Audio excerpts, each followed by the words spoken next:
Atheist You know what? I'll put your argument on possible? You bet it is. Take a look at this. Is an arbitrary assumption. So You do the same thing. No, my worldview can ground that assumption because My worldview can ground that. Ground it. Yeah, it's my presupposition that the universe exists, has the properties that it has, that we can learn about it. Yeah, and that is what we call an arbitrary assertion, which means it has no ground. I think your worldview is arbitrary. What is going on here? I'm about to break it down for you. I think but your you know what? worldview is I need help arbitrary. tonight. So I've asked my friend Eli Ayala of Revealed Apologetics to join me in breaking down and analyzing this intense exchange. So let's get right into it. Welcome back to Wise Disciple. My name is Nate, and I'm helping you become the effective Christian that you were meant to be, which entails understanding atheist challenges to the faith. And this one, Eli, this one's a doozy. You know what I mean? So we're going to get into it, but first, make sure to like, sub, and share this one around, but only if it blesses you. All right. Welcome back to the show, Eli. Good to see you, man. Thank you so. Yeah, same here. Thank you so much for having me. So we're going to get into more of what's going on with your channel, with... I kind of want to watch. It's funny, like, Eli is so opposite of Darth. he's so reserved and gentle. I don't know.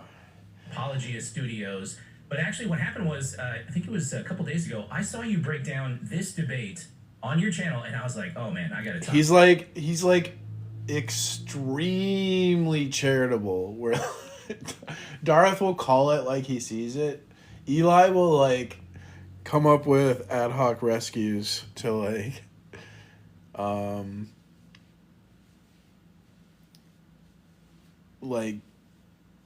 he tries to put himself in the other person's shoes, so I understand they don't have any negative intention, they view it like that, he's trying to see it as if they have no negative intentions.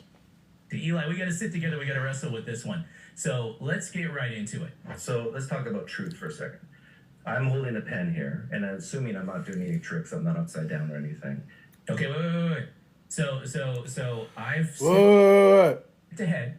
So for those that are wondering, this is not the beginning of the exchange, because the beginning of the exchange where Doug I think it's funny how people do that. Wait. his initial salvo was a hot mess, right? So Eli, Doug tried to introduce some kind of thought experiment, and it just wasn't working. You know, I don't even know what the reason was here, but Joel just shut him down completely, and I thought Joel did a great job. So we're gonna actually pick it up right here. Take a look. If I drop this pen, do you think it's true that it will fall to the ground? Yes. And do you believe that because of uniformity of nature? Well, I don't know. Is this a trick like it's going to land on your foot or it's going to land on the desk? No. I didn't know that there was a desk underneath you. Because under your worldview, I could let go of this pen and it could go up. Oh, interesting. Like God could intervene? Yeah. Sure, yeah. God is free to do that, absolutely. So where's your uniformity of nature? Uniformity of nature comes from the fact that God acts consistently, and that when God breaks the laws of logic, the laws of nature, which he doesn't break the laws of logic, but when he does so for a particular purpose. It's supposed to be weird. Miracles are weird in our worldview. But they're designed to get when your God attention to prove a intervenes, point. would you say if God intervenes and I let go of this pen and it goes up for morally sufficient reasons, do you think there's uniformity in nature? For morally sufficient reasons, the pen flies up. What the fuck? What morally sufficient reason? For morally sufficient reasons, gravity stops working. What Doug is doing right here, and help me to articulate this, Eli, is... Obvious troll. What, you mean you, Kane? You're talking about you? The keyboard warrior in the chat? No, the Torah does not say that. It says the opposite.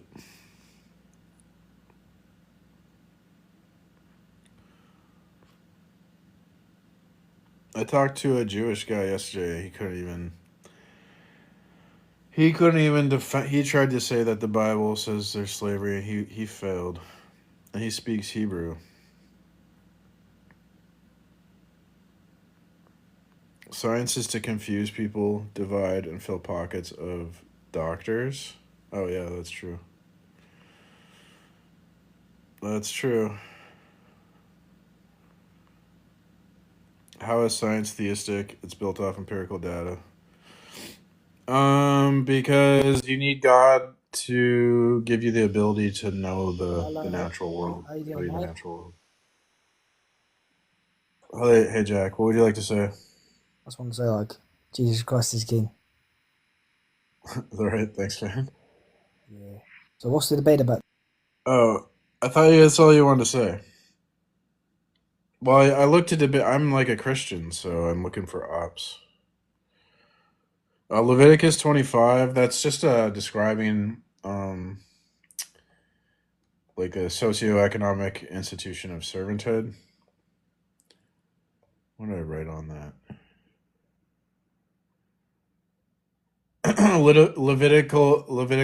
Leviticus 25 is talking about the structure of ancient Israel society. It's nothing to do with like ethics.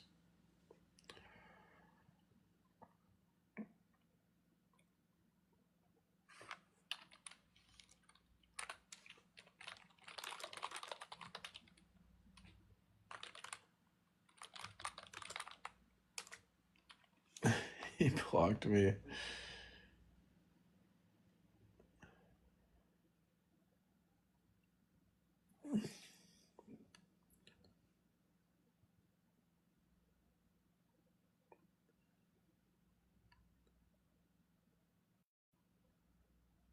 It doesn't matter that scientists have different religions. It's just that God is necessary to do science.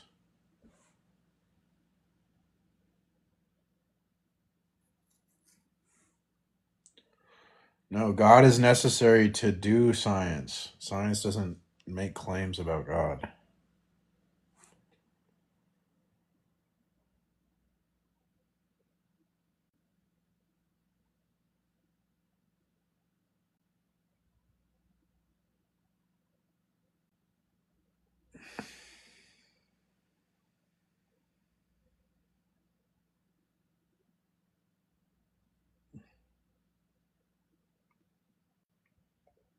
He's trying to find some kind of violation or conflict between two things.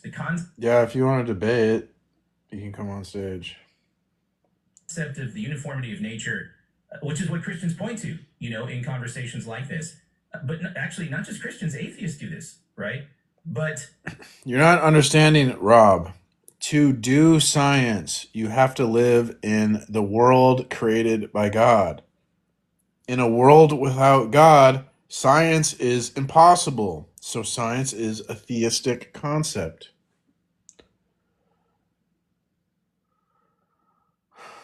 What do you mean? What does the Bible get what wrong?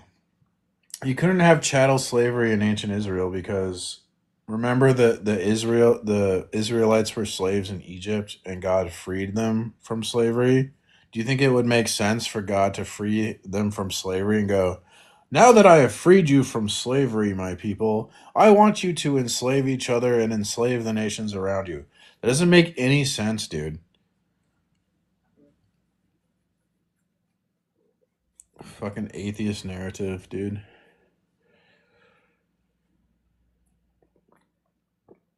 Why can't you have a world with multiple gods? Because that would be incoherent. What if like the gods could contradict each other? It would be a total absurdity. Because God dictates everything. So how could like there be multiple gods? That what if they contradict each other, then reality would fall apart. Doug is trying to show that the uniformity of nature does not jibe with the Christian view of miracles. Is that right? You couldn't, yeah, because you weren't allowed to oppress people. You weren't allowed to force people to work against their will. You weren't allowed to kidnap people, forced confinement. So that it'd be pretty hard to have chattel slavery when they can just like leave if they want.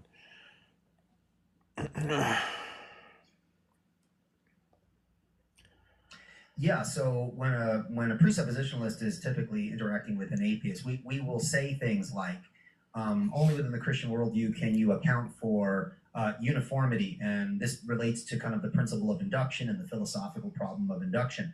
And so we'll say that the atheist can't even account for the expectation that the future will be like the past. And so I think what Doug is trying to do, and I think the heart behind what he's doing is accurate. He's trying to actually provide what we call an internal critique of the Christian worldview to show that on its own basis, it's problematic, and the worldview itself cannot account for uniformity. He's saying, hey, look, you know, God can perform miracles, and so yeah, you can't expect the future to be like the past, because for all you know, God could change things, and so you have the same problem that I have. That's not true, though, because God reveals that he will consistently uphold nature in a way that's orderly.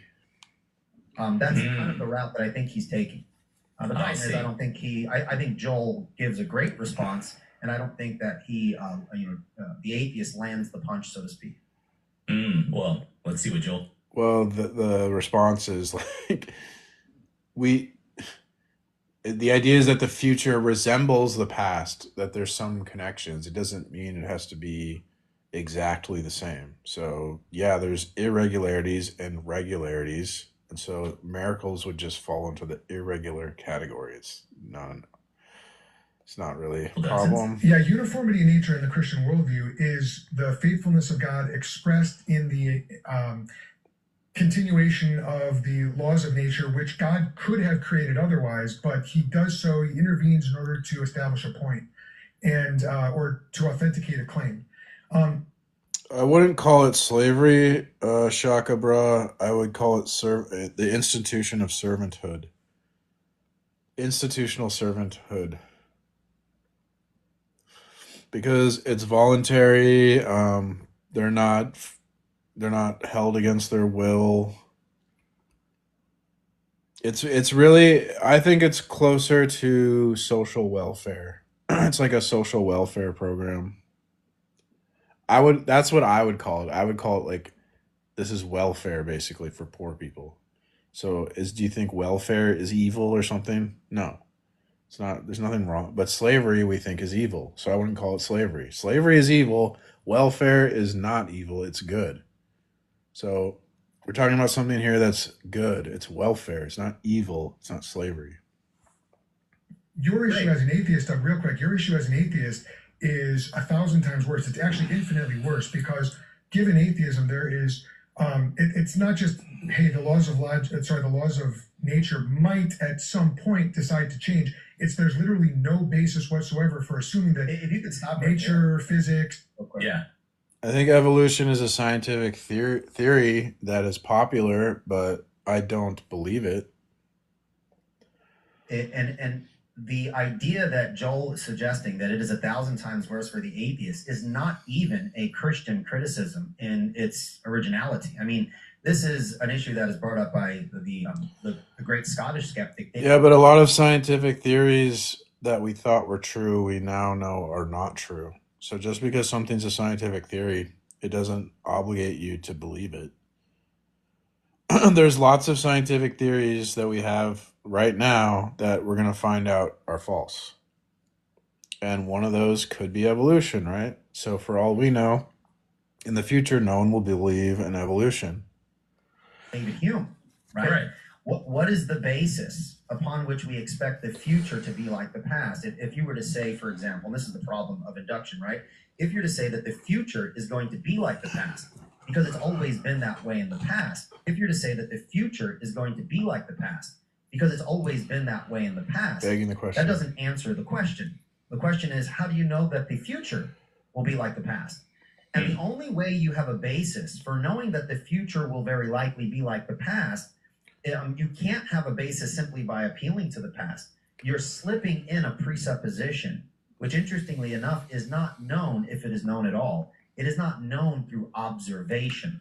So, if you're an empiricist and you say that knowledge comes through observation, the assumption that nature is uniform is a non-empirical assumption that is slipped into, a person's philosophical outlook. And it's right there. It's precisely at that moment where a presuppositionalist like myself is going to leap in and say, why should we grant you that assumption? If knowledge comes through observation, what observation did you make to assume or conclude that nature must act in a uniform way? And this is a problem that was brought up by David Hume, and it is not a problem for the Christian. The Christian has a justification for why we would expect the future to be generally predictable, because the uniformity of nature is a presupposition of the Christian worldview. God, through his providence and the governing of the world in an orderly way, God imposes his own consistency in the created order, such that it makes perfect sense for the Christian to expect that the future will very likely be like the past. And so I think Joel.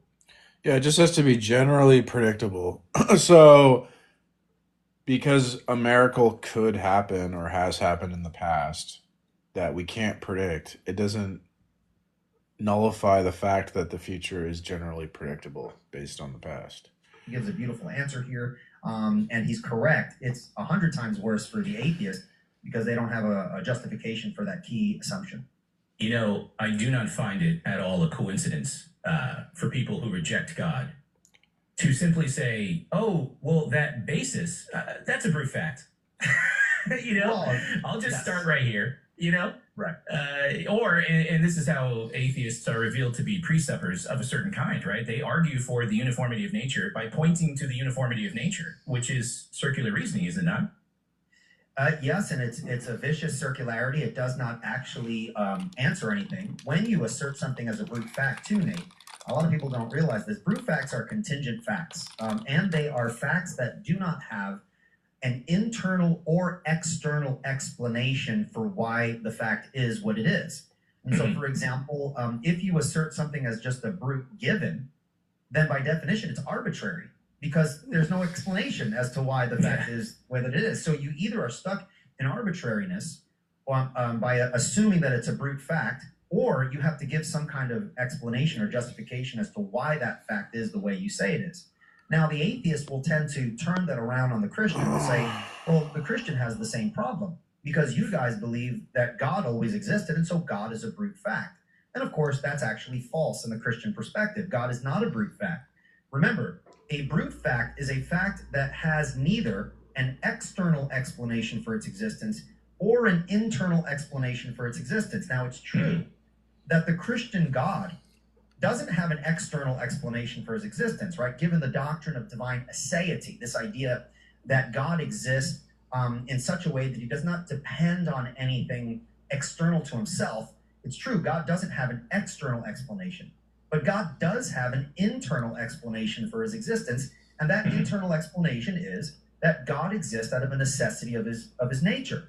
It's part of who he is. And that option is not open to the atheist, because if he says, well, maybe the universe exists out of the necessity of its own nature, well, then it's not a brute fact now. You're giving an explanation as to why the way in which you think the universe exists, to which I'm then going to pivot. How do you know, right? You're claiming a metaphysical principle. The universe exists out of a necessity of its own nature. I'm going to ask you, how do you know that metaphysical principle? What epistemology do you have in place to put you in a position to know that? And then you're right back into the problem of skepticism. We should jump back in, but so I want to put this out there, and then maybe we can circle back around to this later in the video. But it's amazing to me how much of this comes down to a confusion between those two categories, what you just identified between necessity and contingency. Just my observation, but let's jump back in. Let's see what happens. Wait. Chemistry, physical rate. Or why the way in which you think the universe exists, to which I'm then going to pivot. How do you know, right? You're claiming the metaphysical principle. The universe exists out of a necessity of its own nature. I'm going to ask you, how do you know that metaphysical principle? What epistemology do you have in place to put you in a position to know that? And then you're right back into the problem of skepticism. We should jump back in, but so I want to put this out there, and then maybe we can circle back around to this later in the video. But it's amazing to me how much of this comes down to a confusion between those two categories, what you just identified between necessity and contingency. There's a confusion between necessity and contingency? Maybe. Just my observation, but let's jump back in. Let's see what happens. Chemistry. Are you guys confused about necessity and contingency?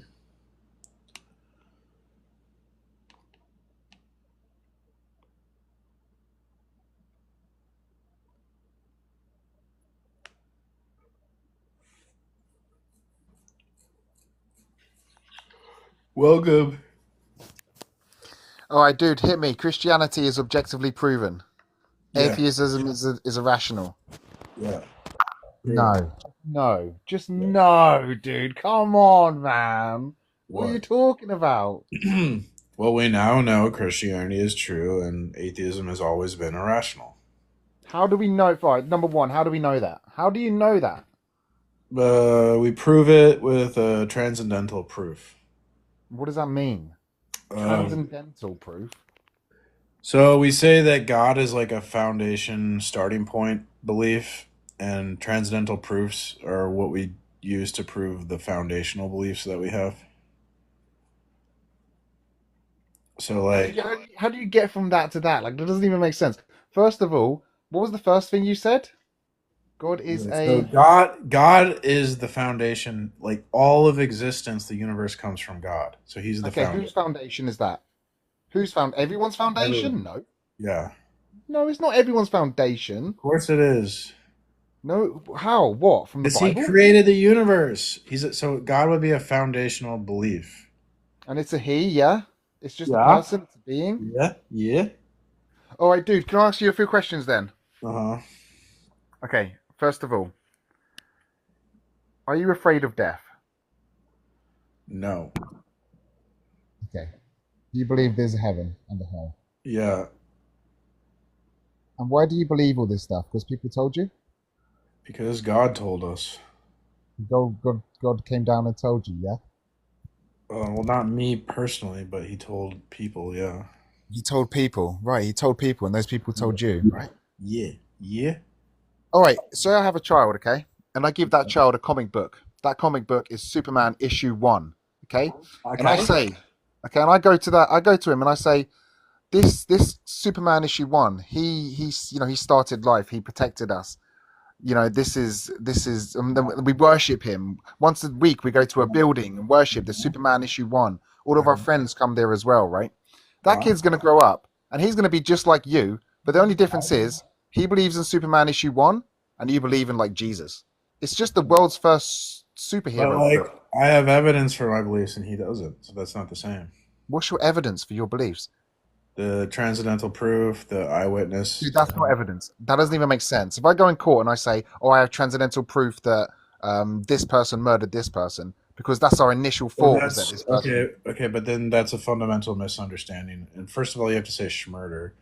But that's a fundamental misunderstanding. So transcendental proofs don't prove like a particular thing about the world, like who schmurdered who. Transcendental proofs are found for foundational beliefs. So, and we also have eyewitness testimony, right? Like if in a court you only had one witness to a crime, it'd be hard to convict the person just based on one witness. But if you had like 10 witnesses, then he's going to prison, right? And this is like what we have in Christianity. We have like hundreds of witnesses, well, even more, like throughout time. Just like a huge number of eyewitness testimony from credible people. So You've got a comic book that says there's a dude, is there any eyewitness testimony of Superman? No. Dude, there's no eyewitness testimony in yours. There's just a lettering that says there's eyewitness testimony. Well, no, there is. The Bible is the eyewitness testimony to God. No, the Bible is a comic book, bro. You do realize that the Bible was made. You're not like being 2,000 serious. years I'm just ago. gonna move on. You're not being serious. You're just a joke. No, I'm being totally serious, dude. No, I feel sorry dude, for you're a you. joke. You're a joke. Dude, you're delusional. Let me just tell you why. Let me tell you why. Okay. I'll Look, tell you why. You're afraid of death. Okay, you're afraid of death. Okay, you can't contemplate. You can't. Are you a contemplate psychologist? Are you a Dude, psychologist? Are you a It's wishful psychologist? thinking. It's a Do you have a coping mechanism. For psychology you. degree? It's a coping mechanism for you, bro. And I feel really sorry for you. It's wrong to cope. Yeah, you need this coping Yeah. mechanism, so you hold on Yeah. to this like fake story. Yeah. What's your coping It's mechanism? really cute. I don't need Is a it- coping mechanism, bro. Oh, you I'm don't happy need a just to have coping. this Oh, life. you're just perfect, huh? Well, Let me I ask you wish a question. Let me everyone ask could you a be question. like you, but us normal humans who are not Superman like you, we normal people need coping mechanisms. Yeah, so you believe in this little Yeah. story, which is really cute. It's quite cute, Isn't I have it? to say. Isn't it? Oh. But let me ask you some more Let me questions. ask you a Lisa. question. Do you have any evidence for atheism? there's no claim in atheism. There's no claim in atheism. So there's You're no claiming that evidence there's for a magic atheism. super daddy. There's no You need your evidence magic for super atheism. daddy looking over you. It's so cute. So what if I gave you a comic book, right? And in the comic book, there's a superhero who doesn't believe in God. And you read the comic book, so you're just like us. Dude, you're funny, man. You're funny. Yeah, dude. Oh, atheism, yeah.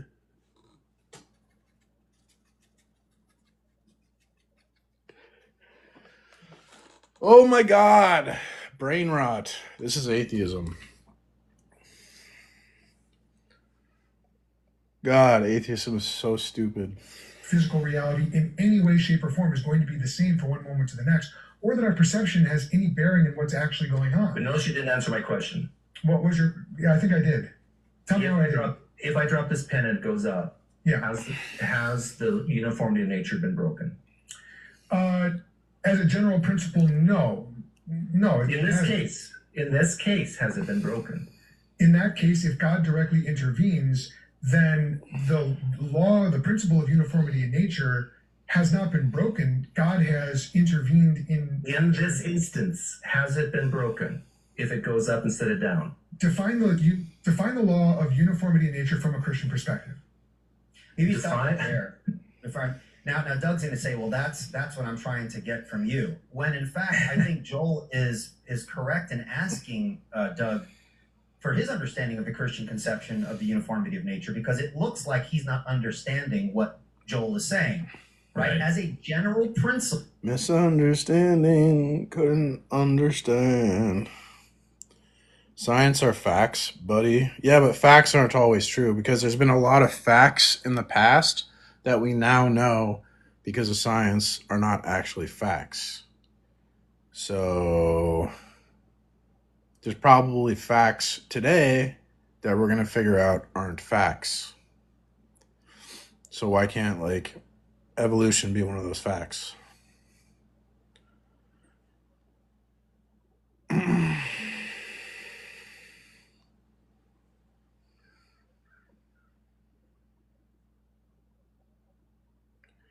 Yeah, but nobody can understand complex science. Even scientists, once they stray from their specialized field, they don't understand complex science from other fields. No, the uniformity of nature is not broken, and the general principle of uniformity provides the metric upon which we can recognize something as abnormal, like a pen floating to the ceiling or something like that. So right. So miracles would require a uniformity of nature, or else they wouldn't be miracles.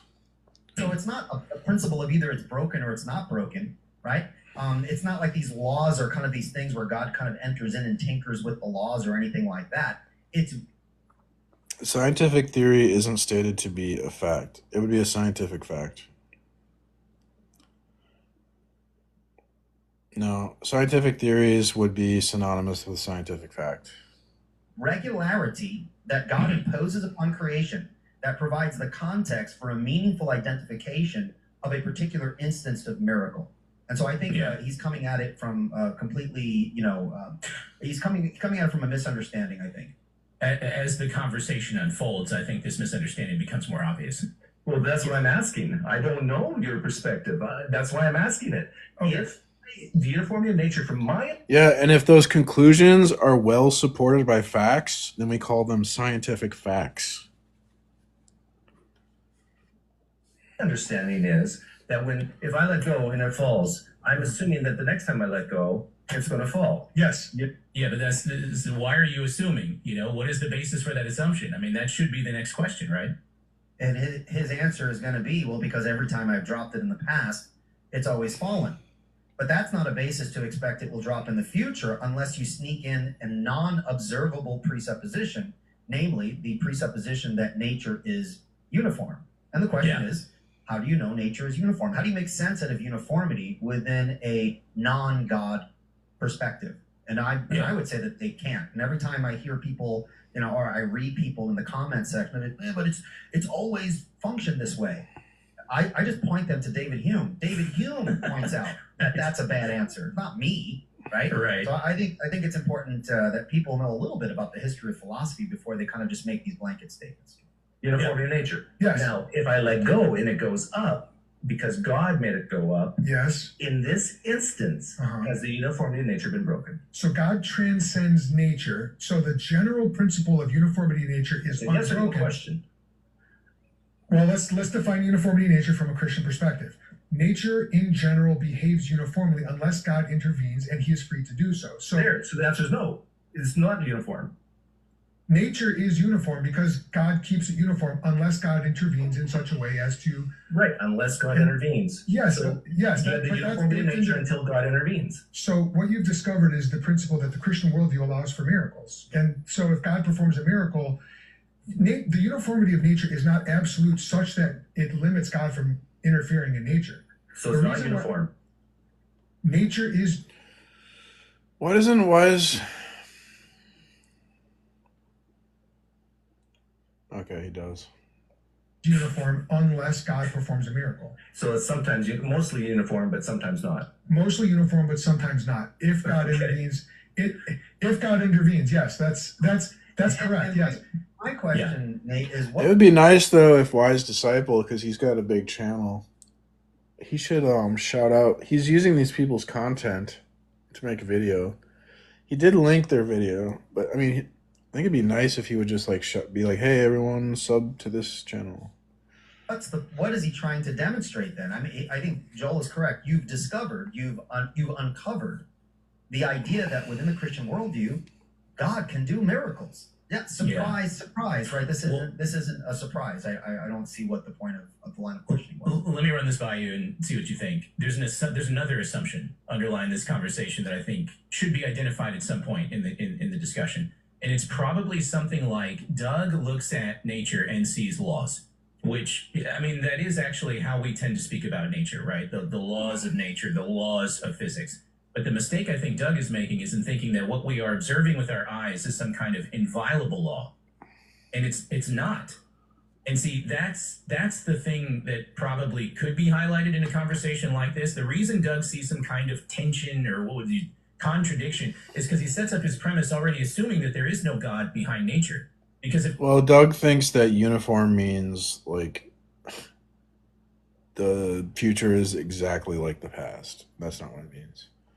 There was no God behind nature, and the laws of nature are somehow deterministic because of event causation. You know, there's no agency, there's no intentionality in event causation. It's just previous things that happen that cause the next thing to happen, right? And that's the issue. If the laws of nature derive from agent causation, you know, that is, God not only created the world, but also sustains the world. I mean, there's all kind of scripture for this, right, Eli? Well, then the regularity we see in nature is all due to agent causation. And guess what? That also explains miracles, right? Yeah, I'm not sure if he would say that the laws of nature are immutable. Agent causation. No, that's what he sounds like he's saying, Eli. Although people have assumed that. I mean, you have someone like Baruch Spinoza believe that the laws of nature were immutable, and so a miracle would be kind of a contradiction. I want to take a guess. I think he would say that it's possible that they can be broken, but... What do you mean, Eli? I would say the laws of nature are immutable. That's what it means to be a law. Due to our the observation of its regularity in the past, there's no reason to expect it to change in the future. But again, that already has a bunch of presuppositions that we're going to want to challenge baked into that whole thing too. So I'm not sure exactly if he... Okay, Danielle Licious, why do you think this is rage bait? You know what I think is rage bait is these like people in the chat that say what I'm doing is rage bait. I think that's the rage bait. You guys are a bunch of atheist keyboard warriors. If it's rage bait, then come up and prove me wrong. How is it objectively proven? Through a transcendental argument for God.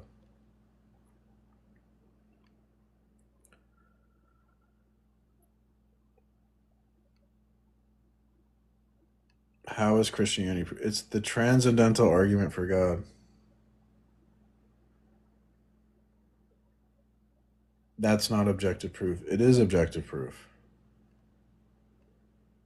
Because objectively, all worldviews have to account for the preconditions to make an argument.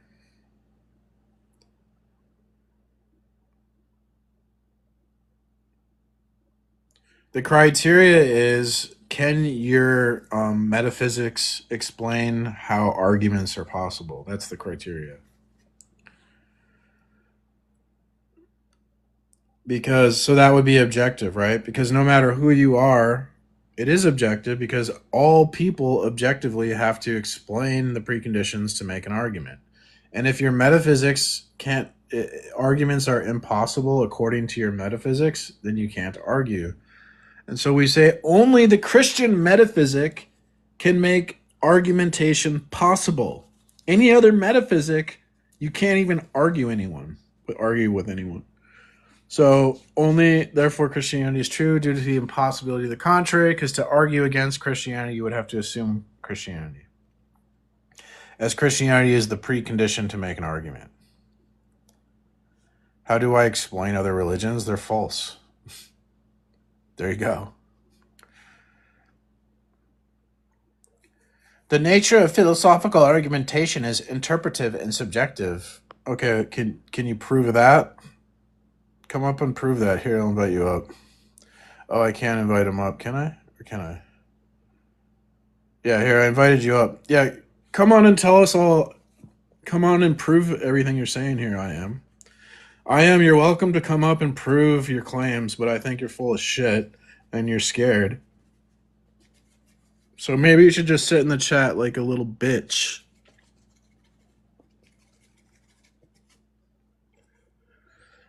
Bitch ass atheist.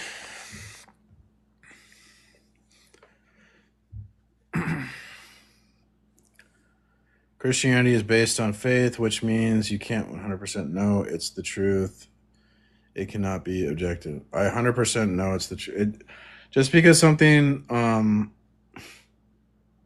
like, do you have faith in gravity? Yes. Do you have proof of gravity? Yes. Do you have faith the sun is going to rise in the east and set in the west? Yes. Do you have proof the sun will rise in the east and set in the west? Yes. So how do you figure faith and proof are mutually exclusive? I'm a man child. Okay.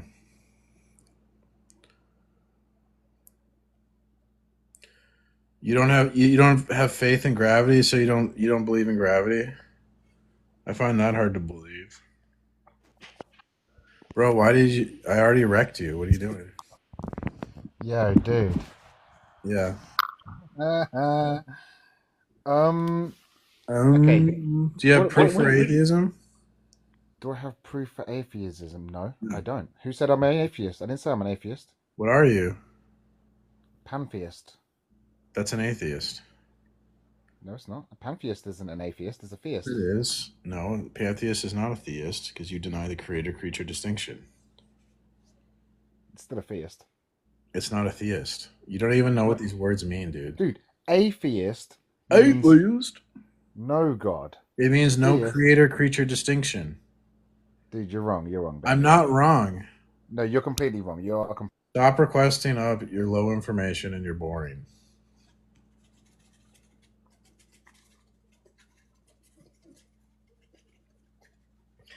I'm not an atheist. I'm a pantheist. Would say that they are immutable, but those are just my thoughts there. Maybe he'll say. Let's find out.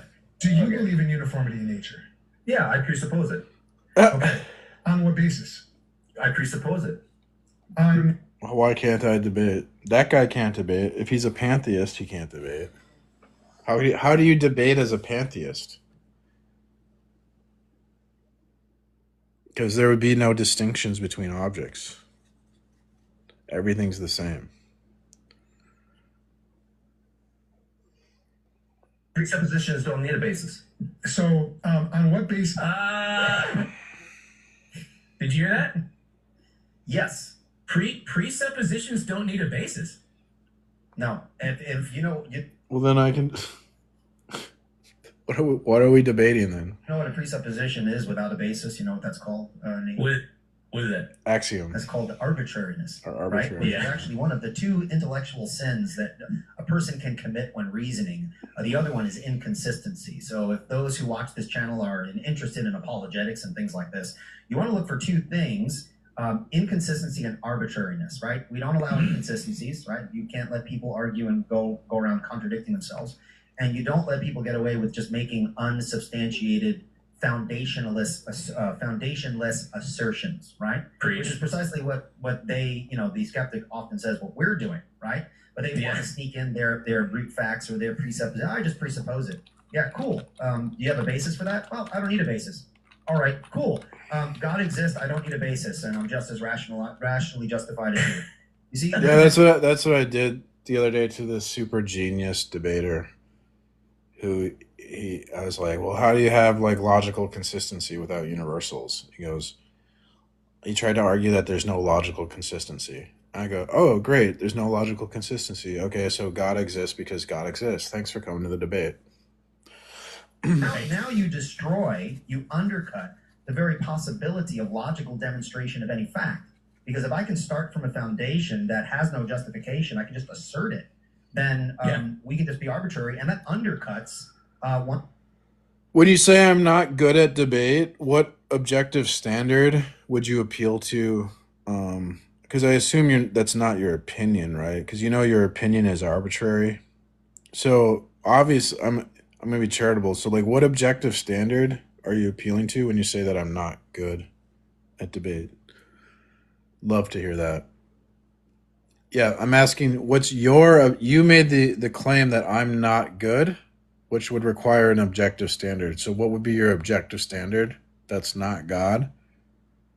Everything is subjective. Well, you shouldn't be talking. Why are you talking then? Do you think people care about your opinion? When we debate, we don't debate opinions. This isn't an anime debate. This is a debate about reality. Okay? Holy crap. One's ability to draw logical conclusions and actually have a foundation for knowledge. Yeah. Well, and I like what you're doing right there, because that is a debate tactic. I mean, you are essentially highlighting the strategy. You're highlighting the tactic that they're performing right now for everybody else who's witnessing over the shoulder of this conversation. And that's what needs to happen, because a lot of this happens at like top speed, so to speak, and it just goes right past people. He's just made a claim. But if that's the case, we can claim whatever we want to and just call it what we call properly basic. I mean, that's what he's doing. Again, the world would be better if religion never existed. Again, this is implying there's some objective standard of better. What does it mean to be better in your model of reality? What objective standard is there for better? Because I'm pretty sure to say something's better, you need a God, so you have a standard for what it would mean to be better. Otherwise, better is just a fantasy. It's not real. Reaching for anyway. Do you assume uniformity in nature? I presuppose it. A properly basic belief. As Greg Bonson said. Do you know Greg Bonson? Yes. What is... I said Greg Bonson, and then he's like grinning. Why is that... I'm going to name drop Greg Bonson. Why is that funny? I don't get it. What is the metaphysical principle that explains why your presupposition in that case is valid? It's a properly basic belief, but you don't justify presuppositions. He didn't answer the question. He just repeated the claim. Yes. And he needs some kind of explanation as to why he wants to start with the uniformity of nature as properly basic. He can't just say that, Now, if he says, well, I need to presuppose it because it would be irrational not to. So he would say he could say that the uniformity of nature is true by the impossibility of the contrary. It's a fundamental assumption. But then if he argues by the impossibility of the contrary, he's giving what we call a transcendental argument. That's a transcendental argument. In which case he's offering a justification, which is the very thing he said he couldn't do about presuppositions. Right? Yeah. So he either is arbitrary, in which we're going to fault him for that, or he gives a justification and he undercuts his own assertion that presuppositions have no justification. So he's got a problem both ways there. Can you answer the question? I did. What is the metaphysical principle that gives rise I don't believe metaphysical exists. You don't believe in anything metaphysical. The look on Wise Disciple, like they both. When he goes, I don't believe metaphysical exists, both their eyebrows shot right up. Okay. So, what is your access to the future upon which you believe that you have some knowledge about it? Inference. I infer it. From what? Uniformity of nature, which I presuppose. Oh, I'm laughing because of the atheists say things that make me laugh. Because the atheist will say things that are very silly because they're so desperate for God not to exist. So I laugh at it. As a property of the nature. You just said you there, real quick. Yeah. So he says, I don't believe in metaphysics. So let's kind of outline this for your audience here. So when we Yeah, but atheists aren't intentionally funny. Yes, they are funny, but they're not intentionally funny. about worldviews, when we talk about philosophical perspectives or paradigms, every worldview is composed of at least three foundations. Can I expand on two? Yeah, so atheism is irrational because it contradicts itself. It ignores evidence, and it's just a blind belief with no reason to back it up. Categories. The first category would be metaphysics. So to really simplify, metaphysics is the study of reality. It asks the question fundamentally, what is real? And of course, people are going to answer that question in a wide variety of ways, right? If you are a Mormon. How does it contradict itself? So atheism is a knowledge claim, but if the claim is true, knowledge would be impossible. So it's a contradiction in that it's making a knowledge claim that would make knowledge impossible. Do you see the contradiction? Your metaphysic is going to be very different than, say, if you were a Muslim or a Christian, right? Mm-hmm. So everyone has a theory of reality. Everyone has an epistemology, a theory of knowledge, how we know what we know. And there are different kinds of epistemologies, Nate, right? There's empiricism. You don't see so if I make a knowledge claim and that knowledge claims makes knowledge itself impossible, you don't see the contradiction? The contradiction is you're making a knowledge claim that knowledge is impossible. If knowledge is impossible, how can you make a knowledge claim? You don't see the contradiction?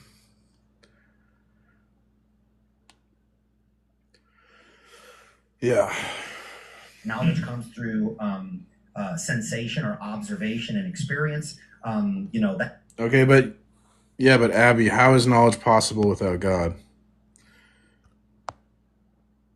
Because for knowledge to be possible, you're going to have to justify it like the uniformity of nature, like we're talking about here, with my brain. Okay. Well, you haven't demonstrated that you have a brain, Abby. That's the look and see theory of knowledge. You have rationalism, which is the stop and think type of epistemology, in which you start from basic principles. Make an argument. God of the gaps. Well, the only gap would be between your ears, James. Welcome. Hey, bro. I heard your claim that atheism makes a knowledge claim, but yes, it can't derive knowledge from atheism. Could you give me an argument for that? Atheism would be like the opposite of theism. Theism would be the proposition that God exists, that the creator-creature distinction exists. And so atheism would be a non-acceptance of the creator-creature distinction. So that would be an ontological claim.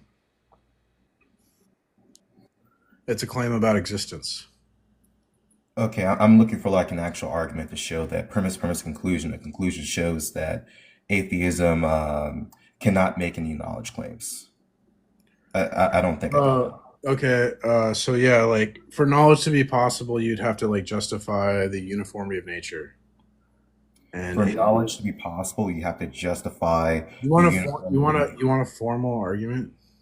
Wait. Let's talk about that claim real quick. You're saying for knowledge to be possible, you have to justify the uniformity of nature. What do you mean by that premise? I don't quite understand what you mean by that.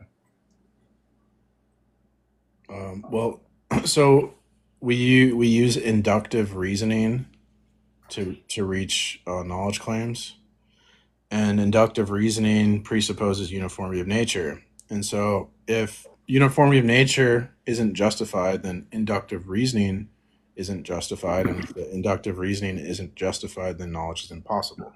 Okay, so basically, because we use inductive reasoning, that presumes that there's uniformity in nature, and you're saying that atheists don't make the assumption that there's uniformity in nature. They can't prove the uniformity of nature empirically. Oh, there it is. Okay, there it is. Okay, now I understand.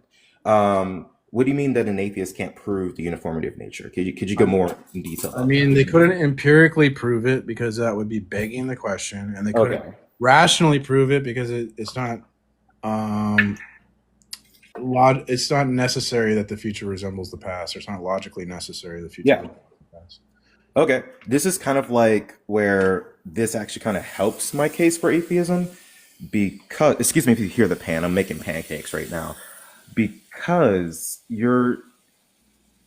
how to put this, you haven't actually proved that a God exists either for you to then say that, well, Christianity or theism is a proper explanation for the uniformity of nature, right? So how do you get to the conclusion that, okay, well, if atheists can't justify it, then that must mean that theism must be true because theists just say that God created everything? Well, theism would justify the uniformity of nature because it's a justification, but it's not the justification. That's the distinction that I'm trying to make. Well, what's the other? There's no other justification. So wait, you're not hearing me out. You're listening, but you're not here. So I'm saying that it's a justification, but it's not the justification. We don't know if it's the justification. The justification. Yes, it's a justification. No, it's the only justification. No, not necessarily. You don't know. Yes, necessarily. What's the other justification? There can be other justifications. Are you saying that there can be other justifications that we don't know? Wait. I'm just taking this in rationally, right? Because 500 years ago, we thought that the earth was flat, yada, yada, yada. So I'm saying, could there be possibly other justifications that we aren't aware of? No. Actually, that's wrong. That is wrong. Okay. That is wrong. What's your argument? Okay, I'd like to hear your argument. What's your argument? Well, you first have to prove that it's actually impossible for there to be Thanks for coming. Huh? Next time you come up, maybe listen to what I'm saying. I told you there's no empirical proof because that would be begging the question. There's no rational proof because it's not logically necessary the future resembles the past. So if there's no empirical proof or rational proof, what the fuck other proof is there, you dipshit? So I gave you an argument and you gave me bitching and moaning. Never request up again. Yeah, I got pressed by your incredulity. But have you considered I don't know anything? I mean, that's all you said, Tyler. Welcome, Felix. Hi. Basically, I want to argue exactly why do you think Christianity is proven to be objectively correct? Because only Christians can explain the uniformity of nature, and everyone has to explain the uniformity of nature. Two things. Christianity is not the only explanation. There are several religions who can also do it, and several theories. For example, the model of name one. Model of Aguirre-Graton related to a theory of the center of the universe, the Inflaton camp, or other religions like Islam, Hinduism, and several others. So how exactly can you claim that? Hold on. Why do you understanding you? Why do you interrupt me? I'm not understanding you. Well. All right. Let's go slow. Okay, there's other explanations for the uniformity of nature. Yes, like for example, other religions like Islam, Hinduism. No. That's a no. Why not? And the other religions interrupting me. Do you want to have a formal debate? I'm trying to.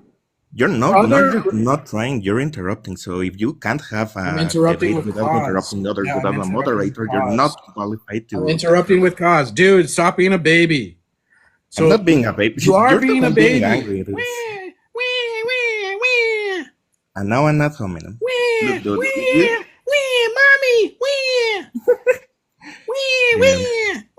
Mommy. Okay, so the other religions do not explain. Look, if you don't want to have Thanks for coming, Felix. Thanks for coming, Felix. Jesus. Where do they grow these people? Oh boy. Did you hear that guy? No, I just Oh. came on when you were at the very tail end of you reprimanding him. Oh. Did you get the zip file on Discord? Yeah, but I didn't really need that because my save did work fine. Like all the hot links and everything works. No, you're not. I don't think you're understanding. Okay, they work because it's connecting to the internet. Okay, the PDF file stores the link, and when you click on the link, it's loading because it's extracting it from the internet. Right. Yeah, I know. Okay, but you don't have all of those files. I do though. No. The web archive only stores the first page. Oh, I gave you no, it doesn't on mine. Here, I'll go to it right now. No, okay. Turn on. Well, here's the problem. It's going when you click on the link, it's going to load it from the internet. I see what you're saying. It's not on your hard drive. I can't remember where I saved it. Okay. So when you store a web archive, it's just taking an HTML page and all of its components and making it into one package. So it's saving that page, but then you have the links above it. If he deletes that file, or you click on the link, they're not going to load. No, they do load because you're connected to the internet. I can show. I don't know how to show. I can't really show it to you. No, it's not. I can see where it's pulling it off my hard drive. It saves the whole web page onto the hard drive. All the links and everything. I don't see how that works. Well, because I took the page, right, the web archive, and I loaded it onto my browser. Mm-hmm. And it when you click on the link, it doesn't load from the file; it loads from the internet. Oh, well, for me, it's working, so I don't know. That's weird. I think you're wrong. Programs. I'm definitely not because I can see it. It says it's showing where it's pulling from where I downloaded it. You can see the file link at the top. But I can't. I don't know. I can. Okay. Well, you would turn off your Wi-Fi. Mm-hmm. Okay. Okay. Delete. When you load the web archive, just close that up. Turn off your Wi-Fi. Okay. Okay. Then open up the web archive and click on one of the links at the top and tell me if it loads. Okay, here 1 second. I'll unplug it from the internet. Because if it loads, then there's a difference between my browser loading the web archive and yours. It could be because you're on a Mac. I don't know. Because I'm using Firefox to do this, so it might be dependent on the web browser. Maybe. Okay, you know what? Later on today, I'll download it in Firefox and see if it works. Okay, so I'm unplugged from the internet. I'm clicking on the web page in the hard drive. Okay. Close this. Now click on one of the links at the top. Click on the links at the top where it says apocrypha quotes, contradiction. Yeah. It's all working. Really? Yeah, but then when I click on the Bible link, it doesn't work because I'm not connected to the internet. The hyperlinks don't work because I'm not connected to the internet, but the things at the top work. See what I'm saying? The things at the top are hyperlinks. Yeah, but they're hyperlinks within the web page, so they work because I downloaded the whole web page. But the hyperlinks to the Bible quotes, those don't work because I'm not connected to the internet. Well, why wouldn't they? Well, they do if I'm connected to the internet. When you click on the document, if you click here he has Genesis 30, 37 through 40. If I click that and I'm connected to the internet, it'll load up the Bible verse. Oh, okay. I understand what you're talking about now. I'm talking about the hyperlinks at the top. Yeah, at the top they work. They're working, but the Bible ones aren't. Okay, so it may be a browser difference because I'm using Safari. I have Firefox. I'll try it in Firefox. Either way. But you know what? The zip drive that I sent you, Yeah. save that, because if anything ever goes wrong with the web archive, Okay. at least you have all of those pages in one source. Okay. Okay. He's got one of the sections is called Philbro shit. Yeah. Yeah, this is going to make this easy now because I can sit there and go through it and systematically dismantle. You should just create like a counter spreadsheet. Yeah, absolutely. Look, it's easy to counter this bullshit. Mm-hmm. I don't know.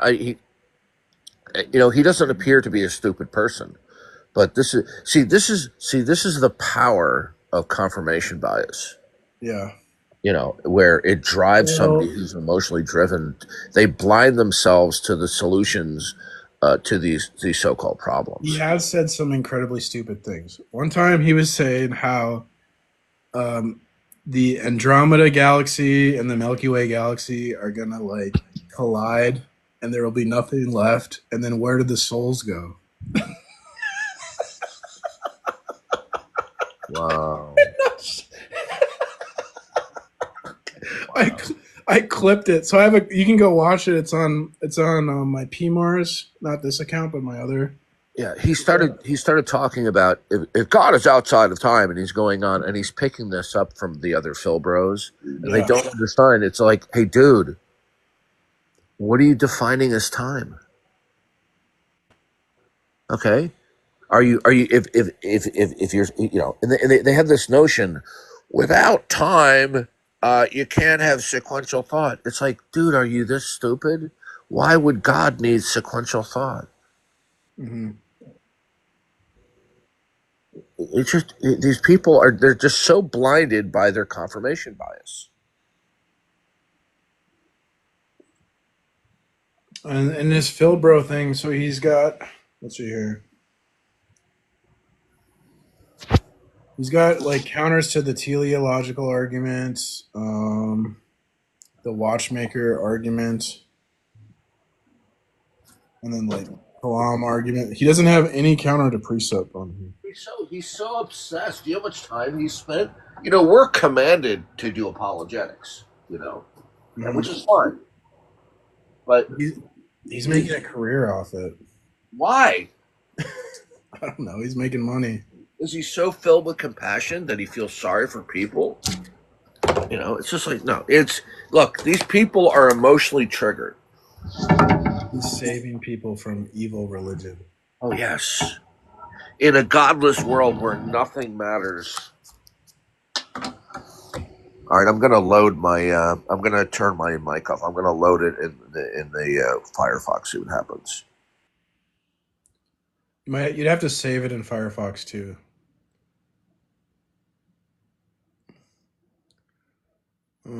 So scientific errors. He has in here that the Bible teaches flat Earth. He's got a whole bunch of verses for flat Earth. Job 28:24. There is no theologian. Any theologian would laugh at that. I know. So how did he go to seminary and then believes that the Bible teaches flat Earth when what scholar teaches this? None. Although I've never really heard him bring this up, but I don't really listen to him either. Esau's wives. What does he have that? Is that some gotcha? What is this? I don't even understand this.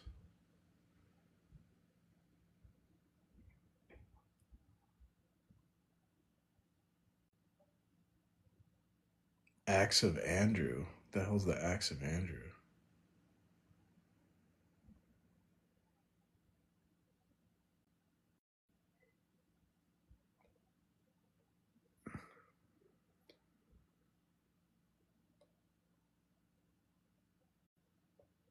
We have no ancient record of the length of this book. We have had in the case of John, Paul, and Peter, but I suspect the most. Acts of Andrew. Is this like a extra biblical book?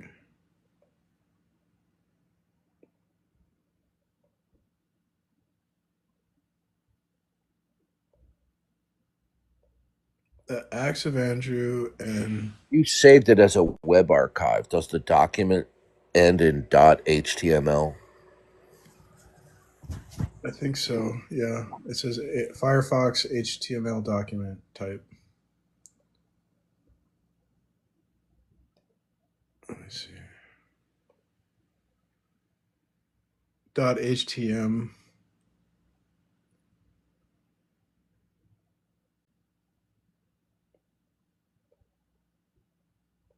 And it's saved like a folder that has some of the images and information.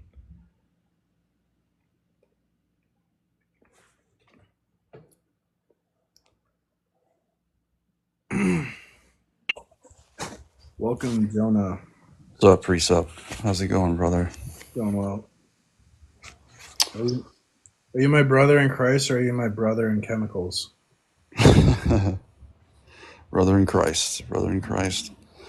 Yeah, I was on that live with you the other day with that guy, Thrail. Okay. You spoken with him before? Yeah, I've talked to him a lot. Yeah, they immediately booted you, of course. Wasn't surprised by that. They booted me? I don't remember that. Why did they boot me? You asked, you were like 5 seconds into your question, and that guy Oblivion booted you. I can't remember. We're not going to do this. We're not going to do this today. Yeah, they love control, but yeah, I'm surprised you guys are Trat the Atheist. Your entire chat here is God haters.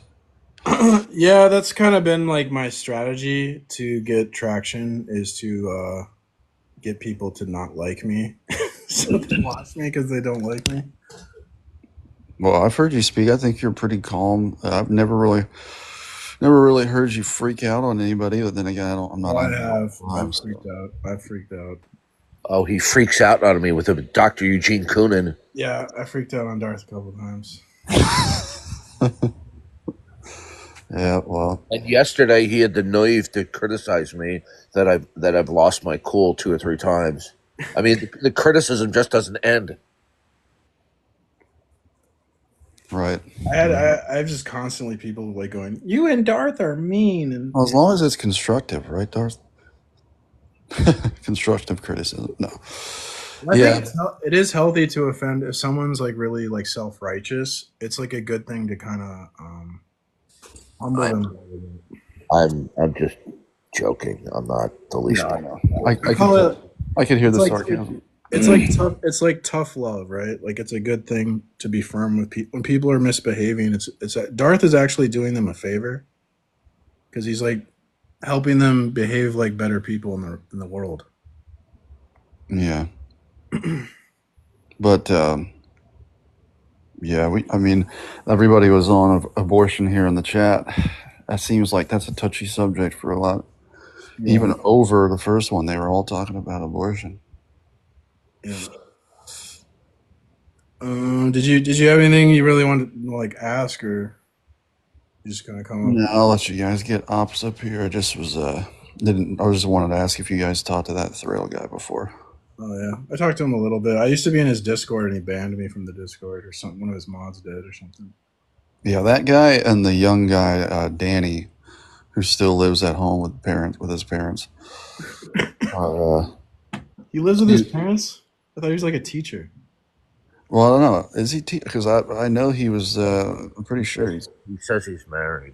Yeah, I don't think he lives with his parents, but yeah, he looks like he's old enough to. Well, forgive me, Lord. You know what? But we should not be so mean because he saves a lot of money. Do you know why? He shops in the boys department.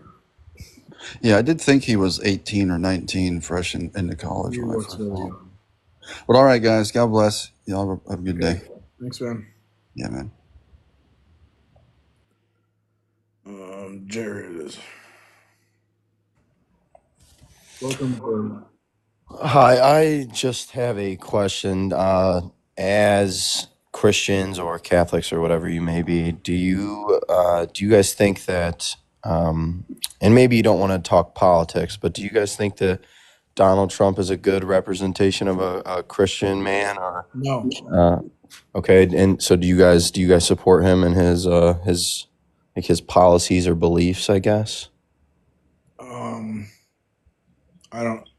I'm not really political. I'm happy with some of the things that are taking place. Like I saw a speech by the border czar, and he talked about going after certain criminal organizations, and made me cry because these bastards are doing sex trafficking. They're bringing these freaking hugs into the country that are like they're hurting people, and someone needs to wipe them off the planet. They don't deserve to be on Earth, in my opinion. The sex traffickers specifically, you're saying? The criminal organizations that are generating their hurt. It's awful the harm they're doing to people's lives. So we need, thank God someone's finally at least talking about doing something about it. Like what the fuck? Okay. So on that part, and I know that we can't like get to the basis of what of that group has been in the deportation numbers, but like it's only been a month. About deportation, they're gonna bring down the hell of the American military on the top of their fucking dome. Yeah, but I don't think that'll happen. I mean, a lot of that is in Mexico. That's what the border czar said. Look, yeah, but I don't think we'll ever. Okay, well, the border czar says we're going out in any country you're in. We're coming for you. That's what he said. Okay, and so then the guy has the biggest ball. Like I can't believe the size of that man's balls. Sure. So he's then getting unalivement threats. Okay. From these criminal organizations. Sure. He doesn't give a fuck. So let me ask you then. So let's say we do that, like we, whether it be sending troops into and let's just use Mexico for example, because obviously there's a big cartel, presence in Mexico. So let's say that we do that, whether it be sending troops in or just dropping bombs, I guess.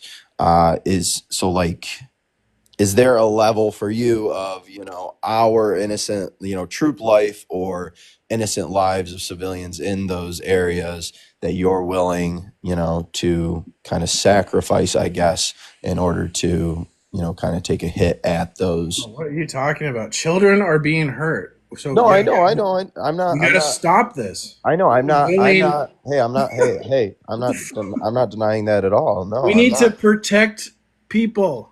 Right. Save lives. Hey.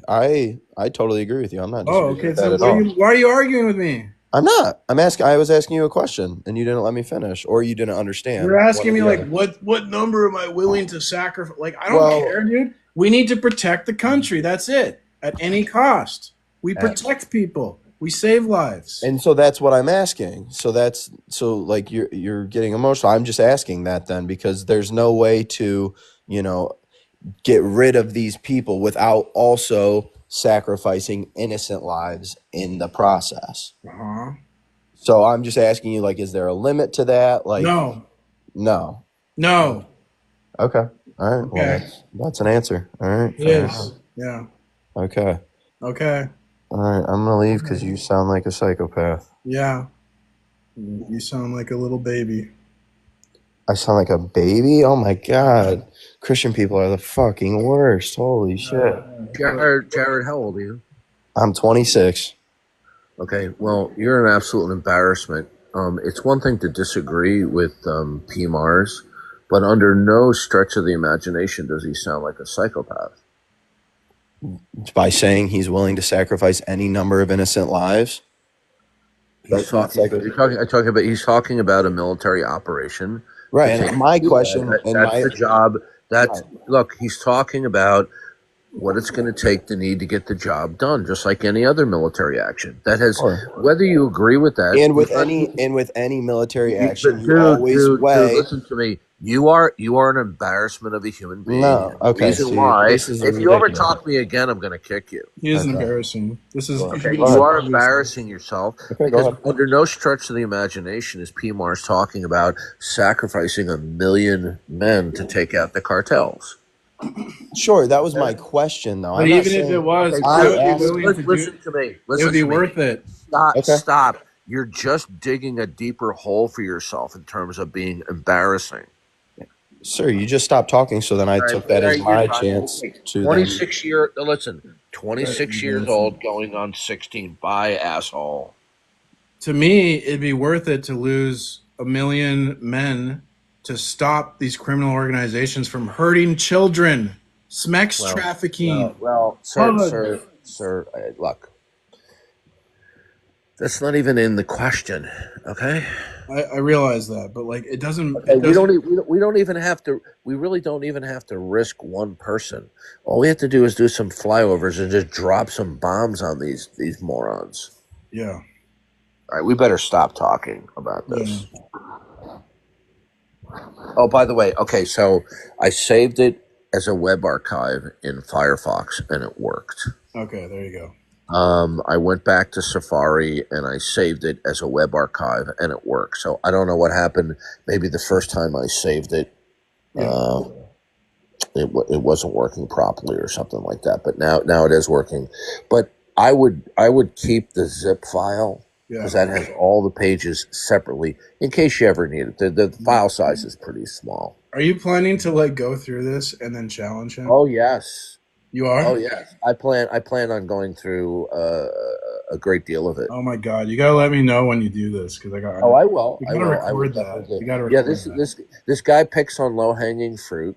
Okay, he gets a lot of attention from atheists, and I plan on going through it and exposing this clown. I already challenged him on like another live. I wish I could have that recorded. But the guy has no knowledge of philosophy. He couldn't spell epistemology. Yet, how are you going to sit there and ask people for proof of God and you have no understanding of like how to prove anything? Yeah, I think that's important. Well, anyway, thank you for letting me know because I've been wanting to find this for a while so that I can sit there and it's probably going to take me days or a couple of weeks to go through each of the stuff. You know, I mean, does he not have any clue that every single one of these alleged Bible contradictions that are brought up by internet atheists have already been addressed and researched by not just theologians, but competent, well-educated lay researchers have gone through all of this stuff. Mm-hmm. Every time I Google this stuff, there are a number of separate web pages where people have addressed these issues. Oh, but by the way, you know they talk about Jonah being swallowed. Did you hear about a kayaker who was just swallowed by a whale the other day?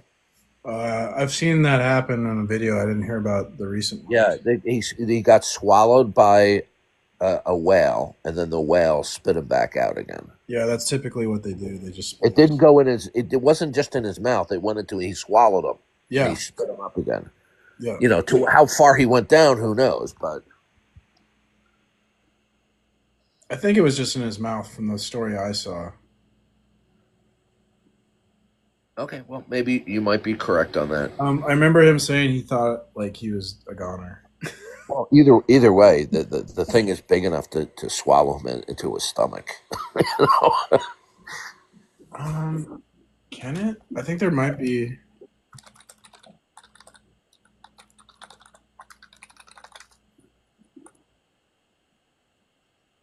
They don't have a large enough throat. What kind of whale, though?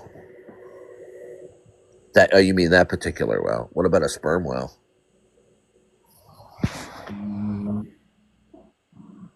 Sperm whale could. Okay. Yeah, I'm very thankful that now I have the so-called cheat sheet because now I can find out how truly stupid he is. That's crazy. So their mouth is like 10 feet wide, but their throat is the size of a fist, of a human fist. Isn't that crazy? That's pretty small in comparison. But it does say a sperm whale could swallow a human, but it's unlikely. Sperm whales are freaky, man. They like eat squid and stuff. They're basically they're kind of like the orca whale. I saw a video a couple of months ago where I don't know what kind of whale it was, but it attacked a small a boat, and the boat was probably it's the kind of boat that you could fit at maybe it would maybe occupy about 6 people, maybe 8 max. And the thing just rose up out of the water, and it specifically attacked the ship, and it capsized the ship. I've heard orcas were attacking ships near England, and they were like biting the rudder, disabling the rudders on the ships. Yeah. I think it's crazy that no orca has ever attacked a human in the wild, only in captivity. I don't understand. Like, I've seen videos where humans are swimming next to orcas, and the orcas don't. Like, why don't they attack the people in the wild? Yeah.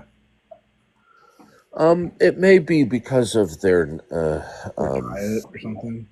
Their neurological makeup, where they're tuned to the movements of the kind of creatures that they eat, and that the human motions are mimicking or resembling the movement of like seals and things like that. They are specific. Like, some orca will eat like fish. Like, they specialize on certain prey depending on the pod, so they have like culture.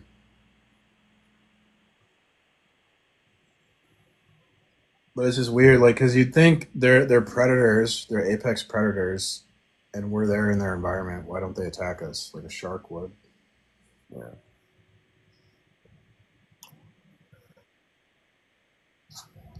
All right, I'll be back in a minute. It's so obvious all religions are BS. Yeah, so obvious, dude. Why don't you come up and tell us how obvious it is? Because I think the Christian God is obvious. Hey, what's up, Tab? We get my PMARS account unbanned tonight. Why does God need humans to prove she's real? Why are you... Okay, for one, you're misgendering God. Why are you misgendering God? God has already done that. What we are doing is we are recapitulating that revelation that you are in irrational denial of. What we're trying to show you is not prove God's existence per se. What we're doing is we're showing you the confirmation bias that you're exercising and that it's irrational. Once you abandon that irrational bias, then it's crystal clear that the world exemplifies design. That's what happened to me. I realized I was biased against Christianity, and once I gave it a chance, it's like obvious. Welcome, Chrissy. Hey, good morning, y'all. Morning. The Shroud of Turin is not proof. It's debunked in the Bible. What would you like to say, Chrissy? Just next time when you get a guy like Jared on, just flip the script on him. Like, how many innocents have to keep going through through what they're going through? I'm trying to pick my words here so you don't get flagged. To keep letting things like the cartel do what they do. Like, how many is okay for him to be able to sleep at night? Yeah, Jared was ridiculous. That was some stupid moral nonsense. He's 26 years old, going on 16. Does he not know that? I mean, does he?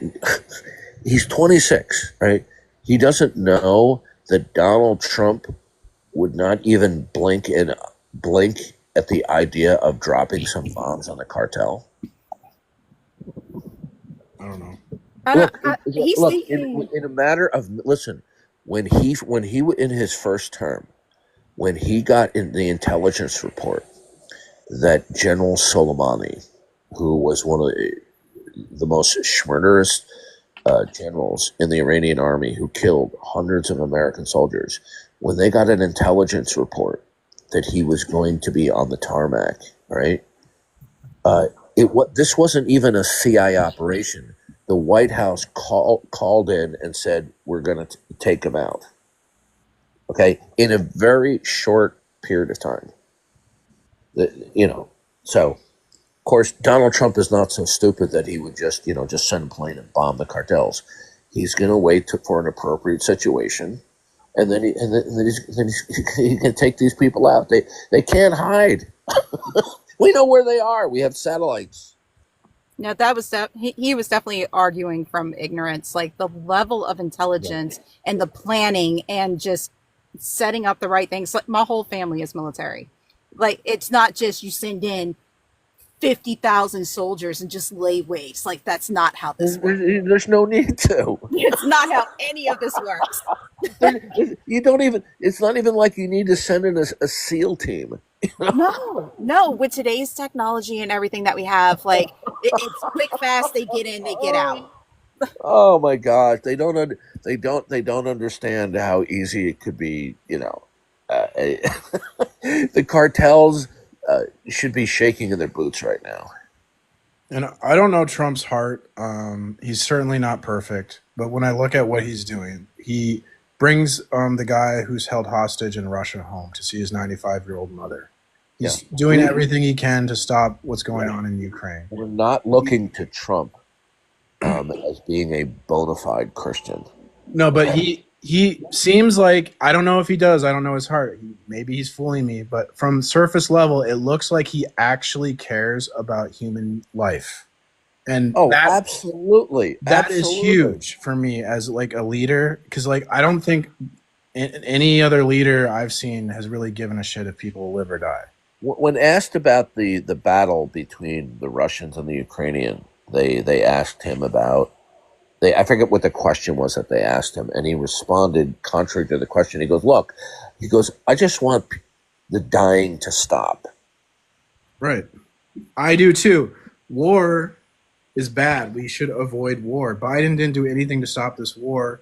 Millions of people have unalived. So I would rather, okay, so it does suck that Ukraine has to grant territory to Russia. That's not good, but it's better than war. I mean, how many, what do we want another 100,000 men dead? For what, a border? It's not worth it. No, we don't. Christians are not looking to Trump, seeing that he is a paragon of Christianity, or that we even believe that he is a Christian. Trump professes that he's a Christian. I personally believe that that's doubtful, but that's not why we're supporting him. We're supportive of him is because he is supportive of most Christian values. Are there some things policies that he has that are not biblical? Yes, there are some. Okay. But for the most part, he's for doing the right thing on so many things. Welcome, Nessa. What would you like to say? Quick question. Is the right thing cutting off funding for the National Prevention Suicide Hotline? Because you guys are talking about how he's very. Can we even say that word? I don't think we can say that word. Well, who said that that's even being done? Okay. What does that hotline even do? That all I mean, wait till this is all said and done in a short while, where this is all going to be thoroughly documented about the unimaginable gargantuan amount of not only waste but corruption. It's going to blow people's minds. We're just beginning the investigation of Elon Musk. I wouldn't be surprised if that hotline was a waste of money. I don't see how that really helps people with those issues. Especially nowadays when most people's health insurance grants you free therapy. I think what is gonna, if we want to help people with depression and despair, there's a good fix to that is called the Bible. Nessa, are you a registered voter? Yes. Who did you vote for in the election? I didn't vote because for me, none of them really benefited for me. I vote for myself, and none of them benefited for me. Who did you vote for in 2020? I wasn't the legal age to vote in 2020. Okay. So, see, I'm 63. Do you have any clue, and I don't mean that to insult you, but do you have any understanding of the massive amount of fraud, waste, and corruption in terms of government spending there is? Yeah.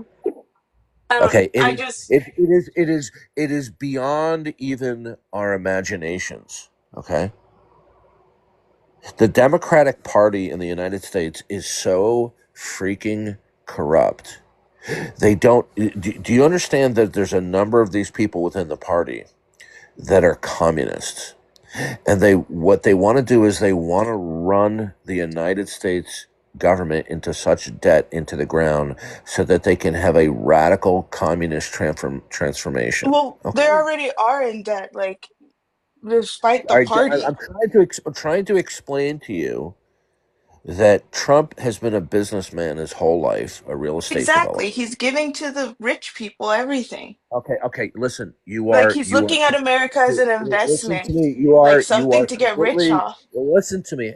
You are completely uneducated and naive. So Did what you if just I see? am? Hey, Okay, I listen. I'm am talking. uneducated. Hey, listen to me. Stop being interrupting me like an impulsive 16-year-old. If you're an adult woman.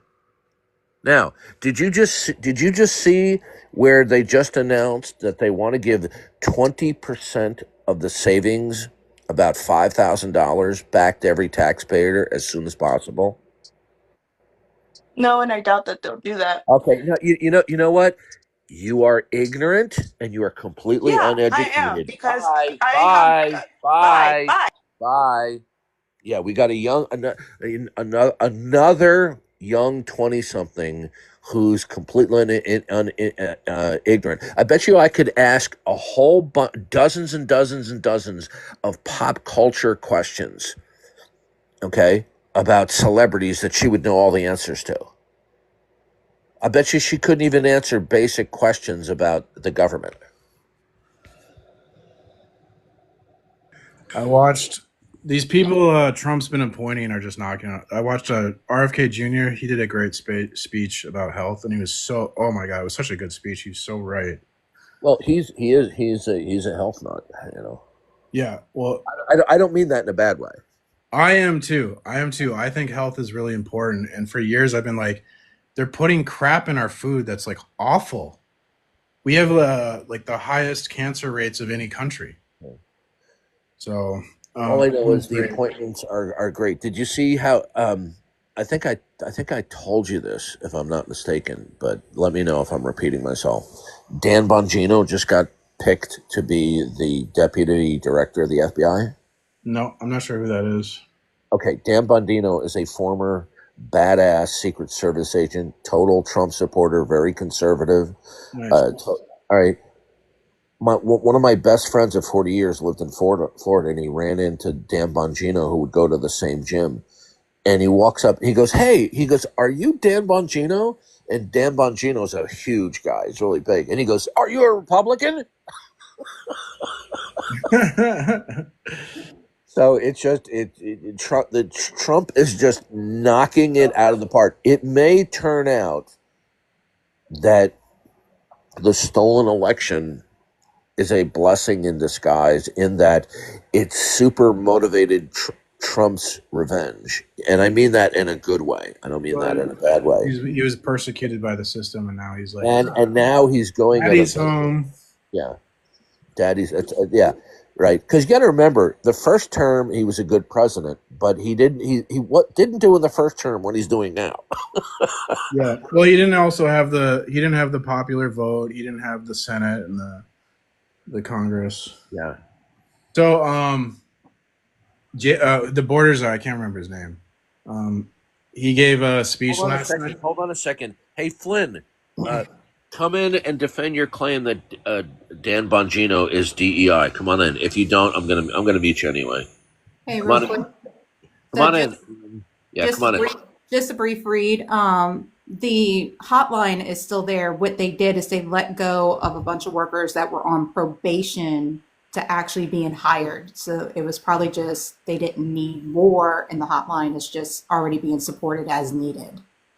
Yeah, they always misrepresent These stuff. people are so ignorant. How has Trump done anything to help anyone but his richest friends? This is how stupid these people are.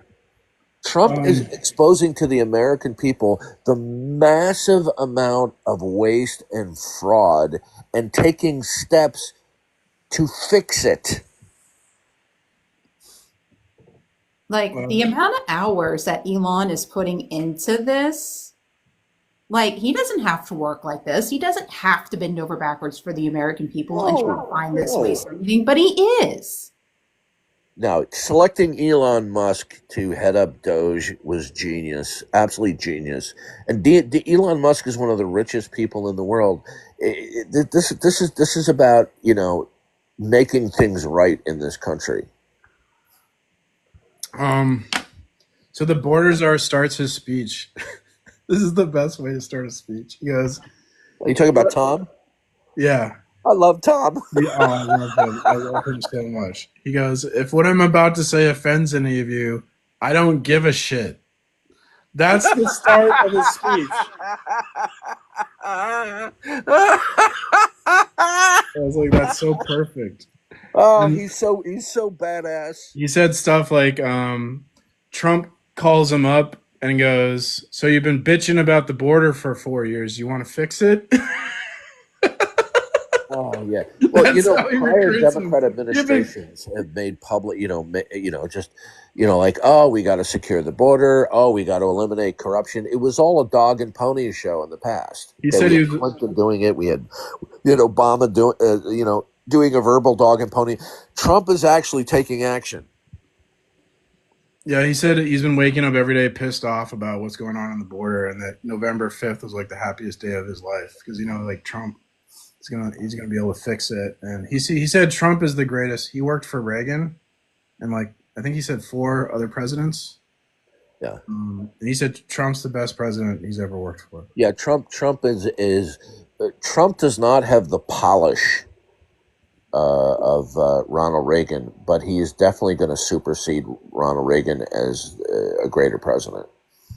I watched a clip of Ronald Reagan last night where he was talking about. He's on Johnny Carson, and he's talking about, well, we did this government study that cost like $250,000, and all it told us was that people who are young, rich, and healthy are happier than people who are old, sick, and poor. I don't know. Do we really need to spend $250 to figure that out? That's funny. $250,000 to figure that out? Yeah. Well, guys, I got to jump off because I have to go to work. All right. Well, thanks for joining, Chrissy. Anybody who's in the chat, if you can please just read past the headlines and go read multiple sources. No, these are people that probably watch MSLSD. I tell my children all the time, like, do not take anything at face value. Like, everything with a grain of salt. You do your own research. Yeah. No, these are people who are ignorant. They probably know all the lyrics to what's her face's songs. What's her name? Taylor Swift. Yeah, they probably know all the lyrics to Taylor Swift's song, but they know nothing about what's going on politically. You know what just makes me giggle? Like things when you say with a grain of salt, when atheists use those terms, and you're like, straight out the Bible, baby. Well, that last female who said she didn't vote. You mean to tell me you don't know the difference between the competency to be the chief executive officer and the in charge of the most powerful country in the world? You don't see a clear difference between Kamala, I'm drunk, Harris versus Donald Trump. I mean, though, I think that's fair. Like, if you're ignorant on politics, then it's probably better you don't vote. Because you know what, Dad always said that if you don't vote, you can't bitch. No, I mean clearly, to not vote to give Kamala Harris an opportunity to possibly win is unconscionable. This woman was a danger to the United States. Agreed. I mean, this woman. We're only talking a few weeks, after the election and the inauguration. She's already drunk on camera multiple times. I turned 18 in 2000 when Bush and Gore ran, and I didn't vote because I knew that I didn't know anything about politics. So, this young woman, she. Well, you're right. Young people, they know pop culture. They don't. It's very rare that a young person is going to understand government and politics. She understands how competent Kamala Harris is, but she couldn't bring herself to vote for somebody who ran a successful 4-year presidency. I really don't think people truly reach that mature adulthood until you're like in your 30s when things start to click. I don't think there's any specific age. I think some people can be mature young, and then some people. That is true. I don't want to. Yeah, I'm not trying to pat myself on the back, but this is the way I thought, even from my very earliest 20s. I've talked to 60-year-old men who are immature. So. Amen. I agree with you. There are and colossally ignorant. Yeah. That's a badass hat you got on, Chrissy. Oh, thank you. That's my going to the beach hat. How many kids do you have? I have two, a 13-year-old and a 10-year-old. Okay, my sympathies. Yeah, they're in that sweet spot of the age. No, you sound like a good, tough mom. Yeah, that's what children need. They need a good, firm and tough mom and dad who are both loving and tough. A good leader is firm. Yep. And we don't always see eye to eye. My 13-year-old is struggling with her faith, and that is fine. You know, I think we all kind of hit that point where we start to question it, and I think she'll get there on her own. That's a normal age to start questioning that. Yeah. Yep. And like I said, that's totally fine. Are they in public schools? Start reading. Unfortunately. Yeah. See the public schools. Yeah. Read the book. Our public school system that I'm in, and I specifically moved here for this, they're very, I guess you would say, right-leaning. Sure. But they never really talk about God. Yeah. Oh, they do. Chrissy, get a copy of the book Every Believer Confident and read that. And then after you read that, give that to her to read. Every Believer Confident. I'm going to write that down. Okay. Every Believer Confident. Hang on. Teach God in your public schools? I didn't think that was allowed. Well, no. They don't teach. But like if we have teachers have absolutely like said, we thank God for being here today. Like things like that. Okay. Wait, what was the name of that book one more time, Darth? Every Believer Confident. Who was that by? Van Til. I don't remember the name. It might be Inman, if I'm not mistaken. I'll Google it. Yeah, it's Every Believer Confident. All right. Well, thank you all again. You see, what you need to do is you need to understand is when people are having doubts, you have to show them the package deal of the Christian worldview. What is it? Mark Farnham. Oh, Farnham, not Inman. Excuse me. Thank you. You have to show that without the attribute set of the Christian God, then there's no basis to doubt anything. Okay? In a world where one surmises God does not exist, then there's no ultimate basis to doubt anything. Oh yeah, I've been in your lives many a times. Welcome. All right, bye y'all. Hello. What would you like to say, LP? So my question is mostly about the first claim that Christianity is objectively proven. In my experience, and I grew up Catholic, just for some context, after I stopped going to church and stopped, practicing my faith, it was kind of pointed out to me that, hey, the Bible is the claim, not the evidence. So I want to know what other evidence outside of the Bible that you have. Yeah, well, people who tell you that don't know what they're talking about. Okay, so when we look at the propositional content of the Bible, compositely or in aggregate, what we have is a robust worldview that is centered on the attribute set of the God of the Bible. The God of the Bible's attribute set, which he has revealed propositionally codified in the Bible, is such that his property set is exclusive, no other worldview can have it, and that it is indispensable for all truth, reason, intelligibility, and any discussion of actuality. So the propositional content compositely of the Bible speaks on its own authority, and it speaks of itself in a self-authenticating way. So the propositional content of the Bible can be its own evidence. The only qualm I have with that is that it kind of just boils down to trust me, bro.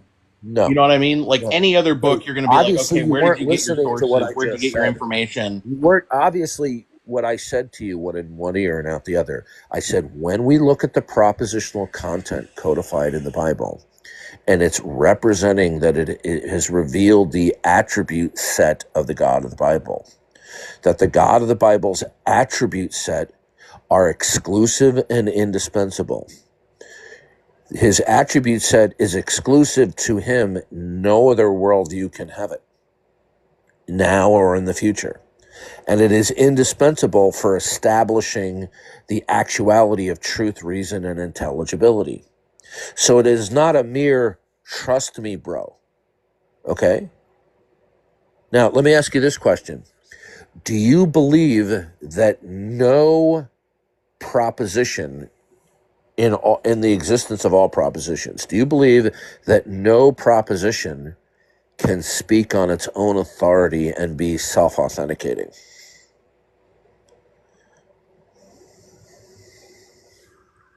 Oh, did he leave? I guess so. I didn't kick him. Notice I talk about the exclusivity and indispensability of the property set of God as revealed in the Bible. Okay, I'm making a propositional argument, a transcendental argument, and then he goes, "All I'm hearing is trust me, bro." I mean, either he's being absolutely deceptive, or he's just an incompetent listener.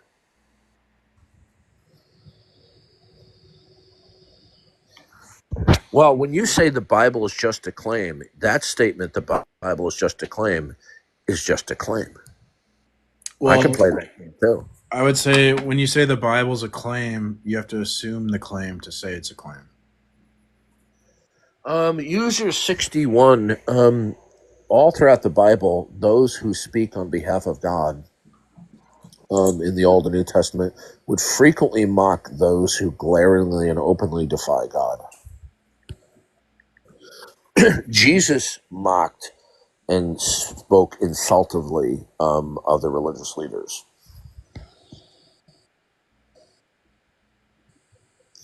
Isn't it amazing how many people are naysayers and object to what we say here, but how many of them actually come up on the stage? Green Acres is the place for me. Buck, buck, buck, buck, buck, buck, buck, buck.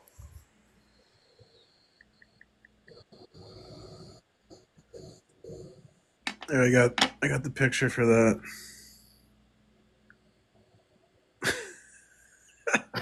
That is so nasty. That is so nasty.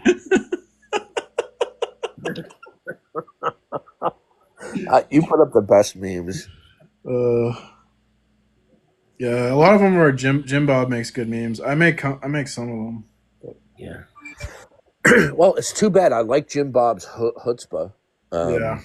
But unfortunately, he's not, and he has a good mind, and he has a good how shall I put this, debate disposition.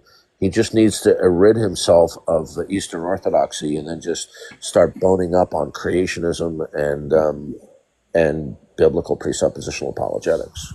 Yep. I was just like trying to help him, but he took it as like I'm coming at him.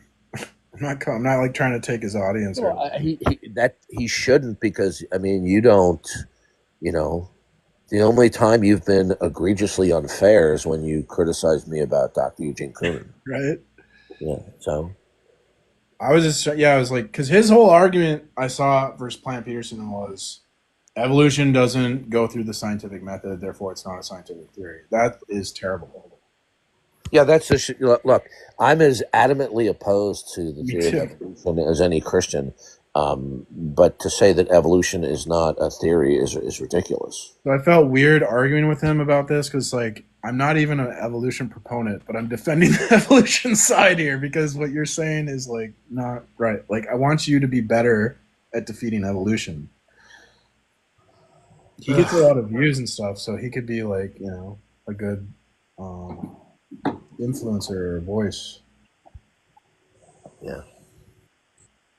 Okay, I'll be back. Thanks for having me on again. By the way, thanks again for the cheat sheet. And yeah, you were right about that web archive. Yep. Yeah, I don't know what went wrong. It didn't, when I saved it as a web archive on Safari. It didn't work. Yeah. Okay, thanks. Yep. Let's see here. We're not getting many atheists today. Maybe I should take a break. How long have we been live? I think I've been like 2 hours. Yeah, about 2 hours. Now someone requests. Welcome, Mark. Hello. Going well. All right. So I am an atheist. And I'm not here to argue about religion. I'm more interested in the abortion is child sacrifice. Yeah. You're a Christian, if I'm correct? Yeah. All right. Have you ever read Numbers? Yeah, I know what you're talking about. What's your opinion? Let's hear it. Are you talking about the part where like the bitter water? Yep. The bitter water part? Yep. Oh, that's just like a ritual. So if you thought your wife was unfaithful, you take her to the priest and then he gives some weird magic drink. That sounds like dark magic, doesn't it? That sounds quite unfaithful in my opinion.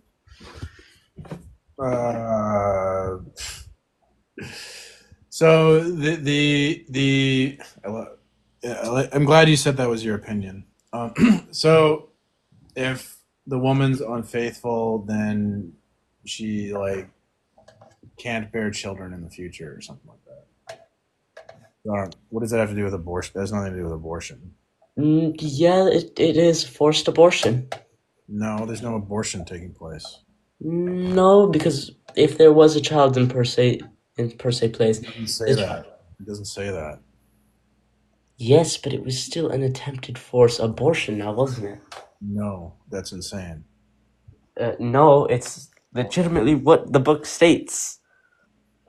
No, it doesn't. Do you know the exact?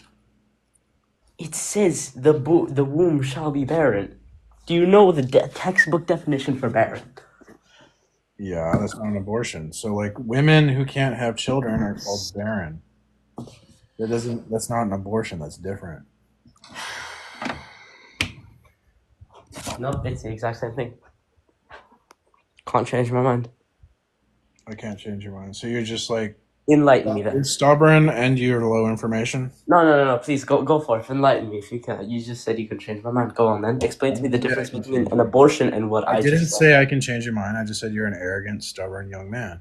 You're just probably going to be really ignorant the rest of your life because you lack humility and you lack critical thinking capabilities. That would be your opinion now, wouldn't it?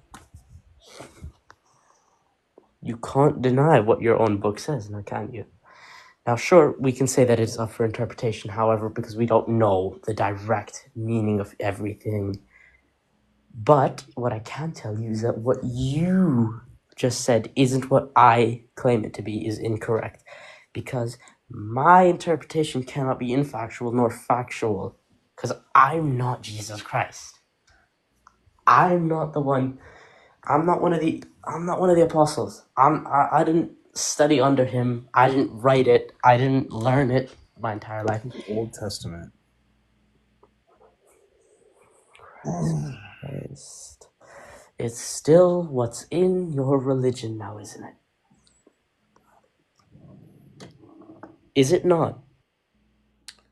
Then the Lord said to Moses, "Speak to the Israelites and say to them, if a man's wife goes astray and is unfaithful to him, so that another man has relations with her, and this is hidden from her husband, and her impurity is undetected since there is no witness against her and she has not been caught in the act, And if feelings of jealousy come over her husband, and he suspects his wife and she is impure, or if he is jealous or suspects her even though she is not impure, then he is to take her his wife to the high priest. He must also take an offering of a tenth of an ephah of barley flour on her behalf.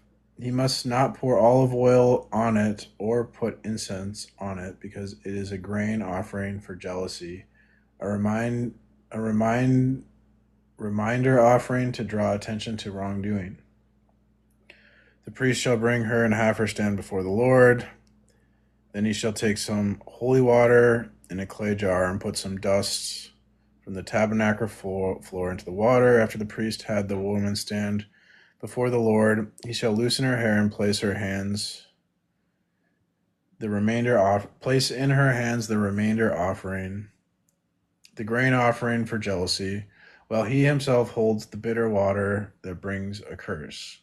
Then the priest shall put the woman under oath to say to her, if no other man has had relations with you, and you have not gone astray and become impure while married to your husband, may this bitter water that brings a curse not harm you. But if you have not gone astray, blah, blah, blah. Here the priest is to put the woman under this curse. May the Lord cause you to become a curse among your people when he makes your womb miscarry and your abdomen swell.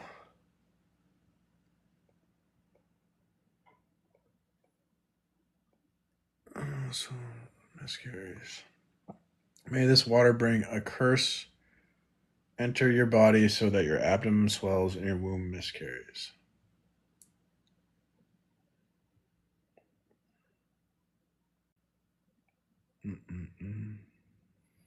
What is this amplified?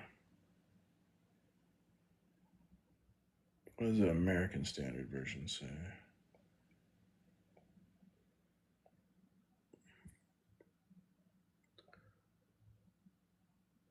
And this water causes the curse shall go into thy bowels and make thy body swell and thy thigh fall away. And the woman shall say, Amen, amen. Okay, so miscarry is in the NIV, but in the American Standard Version, it says, this water causes the curse shall go into thy bowels and make the body swell and thy thigh fall away. What does the Amplified say?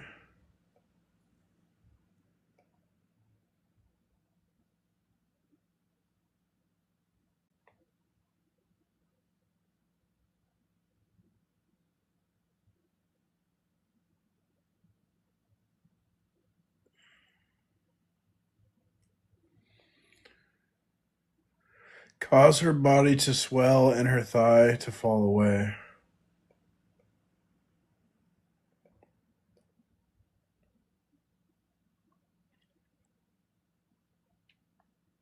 It's not really clear that it's talking about miscarriage.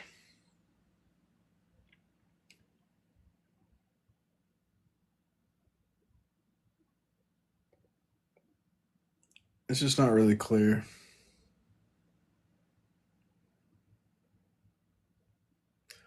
Oh, it's also a divine act. It's not human.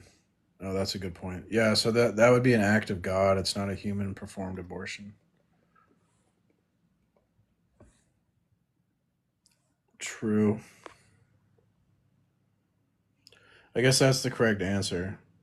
So in this passage, God would be doing the abortion. If there was an abortion, it wouldn't be a human doing an abortion. Yeah, but if God causes it, then it's not wrong. It's not an abortion.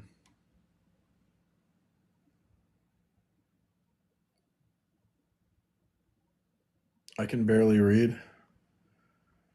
Let you up? Are you Muslim?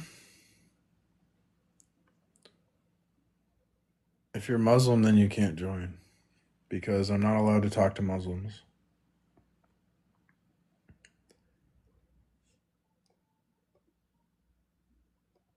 TikTok bans me if I talk to Muslims.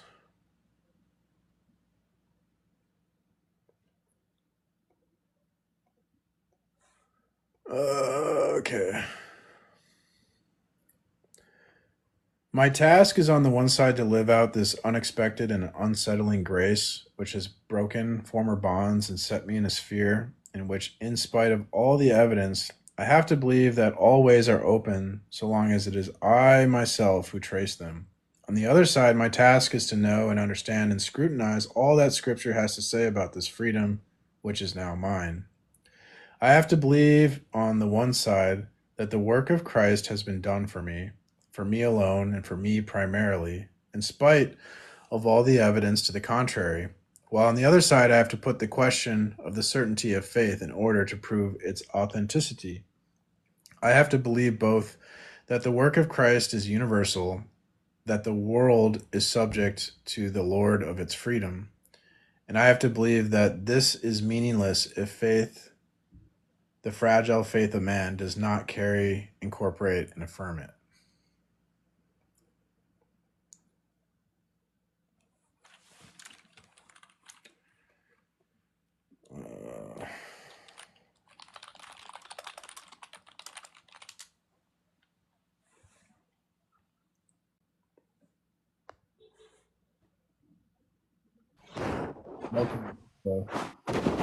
Hello. All right. So, I want to know your proof or whatever for Christianity. The transcendental argument for God, I would say that, so like everyone has a starting point assumption. Mm-hmm. Unless we start with the Christian God, then we'll have, we won't be able to explain reality or observable data. So you're saying like everything has a start. So No, I'm saying like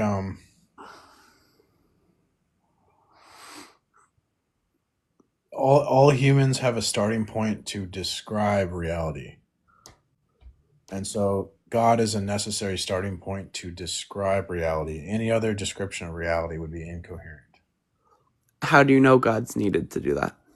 Because he's necessary. Like, we couldn't have facts without God, because facts require things like uniformity in nature, causality, identity over time, and only God can explain those things. How do you know that? Well, if we look at the uniformity of nature, there's no empirical proof for it. There's no rational proof for it. So the only way we could For like not having or like having facts without God?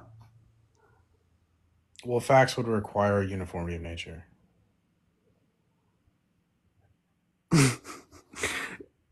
I'm sorry, wait, you're saying we can't have like facts of just things in general, or like the things of the universe without the God?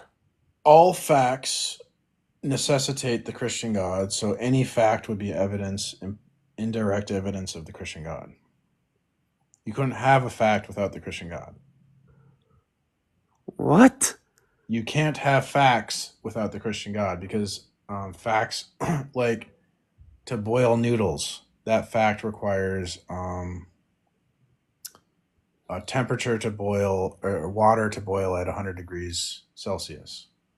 Yeah, and that's just science. That's not That's God making it so that it has to is. specifically be like that. Okay, then what dictates the way the world is so that water boils at that temperature? Yeah, the way that is because of how the earth came to be.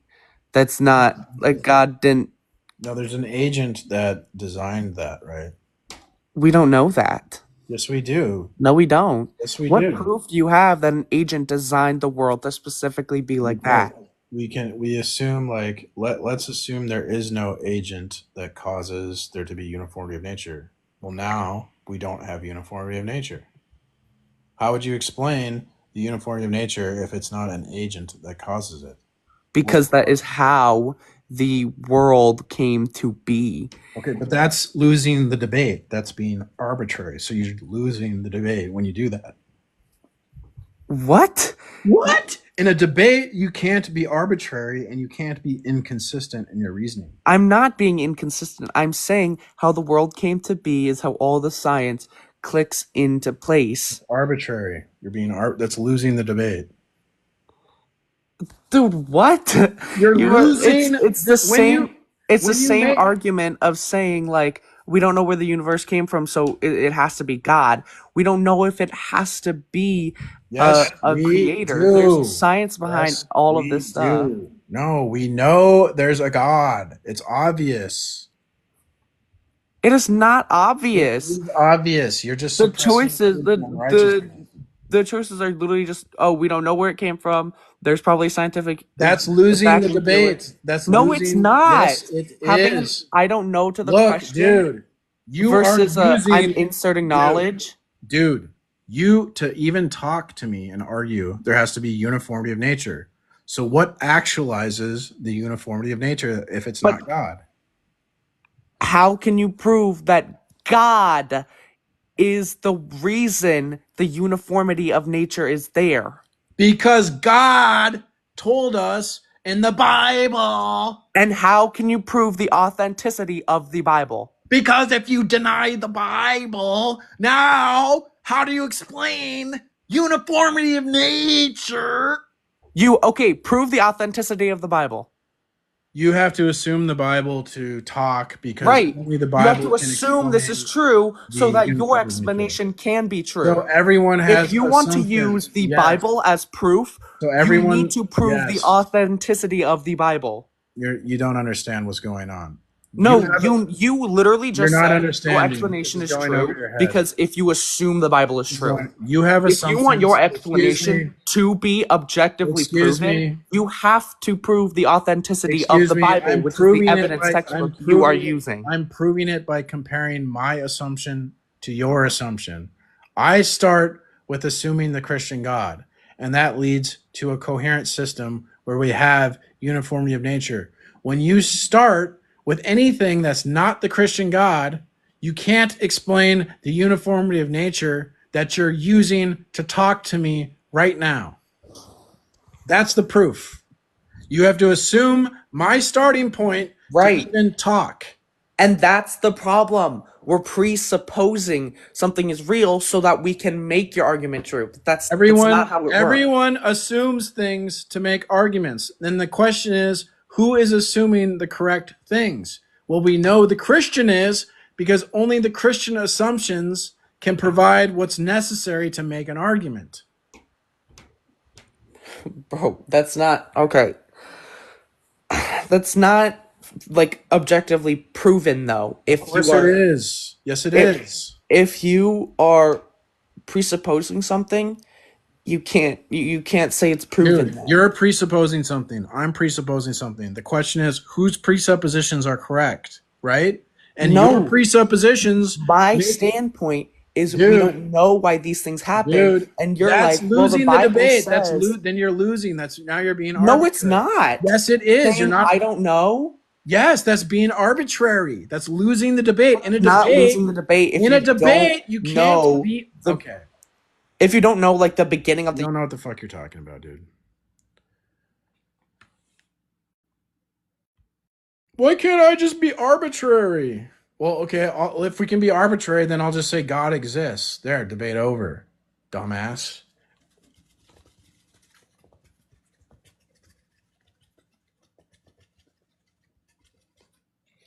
Coop, if you're allowed to be arbitrary, then I can be arbitrary, and I can just say God exists. No explanation needed. Debate over. You lost the debate, dumbass.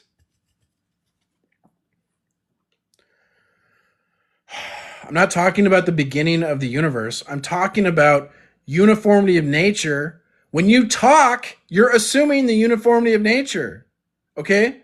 And if my view can explain the uniformity of nature and your view can't, that means you have to assume my view to talk, stupid. My view is necessary for you to even speak. So how can you deny my view if you can't even explain what's necessary for you to talk based on your own assumptions? That is the proof. The proof is only Christians can debate, because only in a Christian world can facts settle a matter of truth. If there's no Christian God, then facts don't settle anything. We can't get to anywhere with facts. That's why when sphere earthers debate flat earthers, they never get anywhere. Because unless we incorporate God into the picture, facts don't settle the issue. They can throw a million sphere earth facts at the flat earthers. It doesn't matter, because they're just going to reinterpret all those facts to fit the flat earth. So then the question is, who has the correct interpretive scheme to interpret facts? Well, guess what? The Christian interpretive scheme comes from God. So because our interpretive scheme isn't just invented by a man, we can actually debate and settle facts because we have an objective interpretive scheme.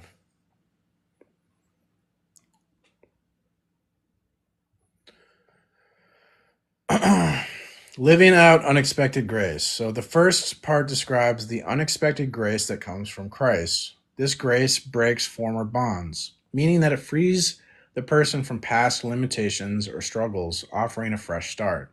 Despite everything in the world suggesting otherwise, the person who has to believe that all possibilities are open to them because Christ has made them free, it's up to them to choose which path to take, to trace their own way in life. On the other hand, the person who has the responsibility to understand what Scripture says about this the person also has the responsibility to understand what Scripture says about this freedom. It's not just about feeling free. They need to study and scrutinize the teachings to truly know what this freedom means in a deeper sense. They must believe that Christ's work is done for them personally, but at the same time, they have to prove and question their own faith to make sure it's real and authentic. The person has to believe that Christ's work is universal, meaning it affects everyone in the world and that the world is ultimately under God's control. However, this belief is meaningless if their personal faith, even though it may be fragile or uncertain, doesn't truly embrace and affirm that truth. Living freely in the grace of Christ, where they have the power to choose their path, but also, so Christians have to balance. They must. There's a balance Christians must find between living free in grace of Christ, where we have the power to choose our path, but also studying and understanding what Scripture teaches about that freedom, making sure that our faith is genuine and based on truth. So we have to have confidence that Christ's work has set us free personally, and the humility to continually check and understand our faith, knowing that it's not just about what's true, knowing that it's not just about what's true for everyone, but also how the truth is lived out personally. So knowing the truth isn't enough, we have to live the truth.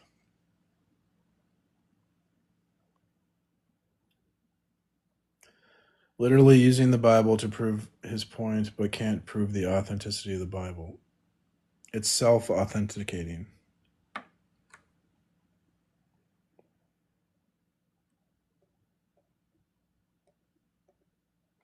You're asking me to prove the authenticity of the Bible is like, it's like saying prove your verification principle.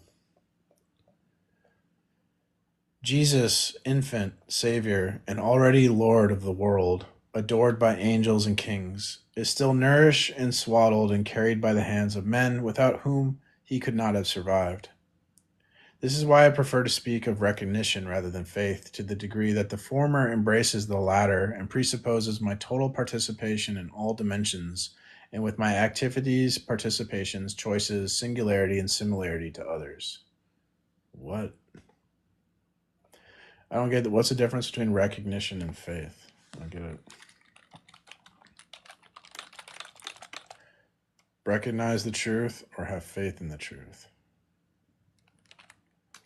We have to recognize the truth, not just have faith in it. So what is recognizing the truth means what? Changing your life?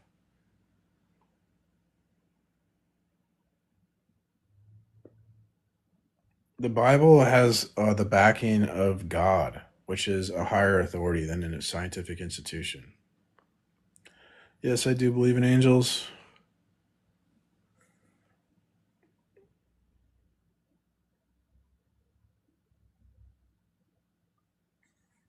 Yeah, if the Bible's not the authority, Koopa, then what would be your what authority are you going to appeal to deny the claims of the Bible? The authority of man? Do you think the authority of man is higher than the authority of God?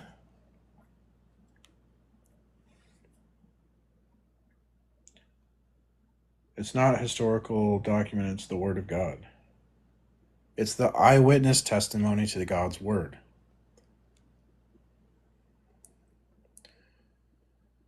The passage is describing the humbling reality of Jesus, both an infant and the Lord of the world.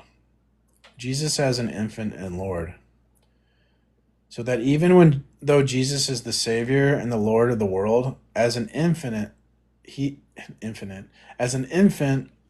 still needed human care. He was swaddled, nourished, and carried by human hands, showing that he relied on people for survival, even though he was divine. The idea reflects the great paradox of Jesus. He is fully divine, Savior and Lord, yet he took on full humanity and needed human care.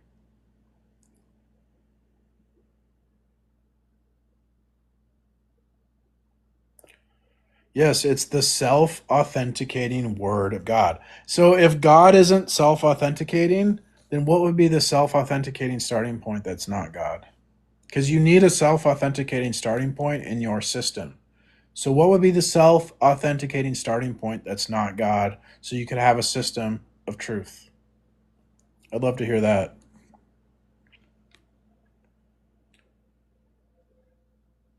The speaker says they talk about recognition rather than just faith. Why? Recognition involves acknowledging Jesus' role in the world and in our lives, not just in a theoretical way, but through our active participation. Faith can be more about believing in something without necessarily fully engaging with it. But recognition is deeper because it calls for total involvement, not just mentally or emotionally, but in everything we do, our choices, actions, relationships, and even the ways we are like others and different from them. What is recognition? So, recognition is a more holistic concept. It means truly embracing and living out the truth of who Jesus is. It's not just about believing in Jesus, which is part of faith, but about actively participating in his life and mission in a personal and comprehensive way. So, Jesus, though being the Lord of all, still needed human care as an infant. This reflects the deep connection between his divinity and humanity. And when it comes to our relationship with Jesus, it's not just about faith, believing in him, but about recognizing him in a way that involves every part of our lives, our actions, choices, and interactions with others. It's about living out what we believe, not just thinking about it. I hear this every day. If you have proof, you wouldn't need faith. This is so dumb. If you have proof, then you have faith.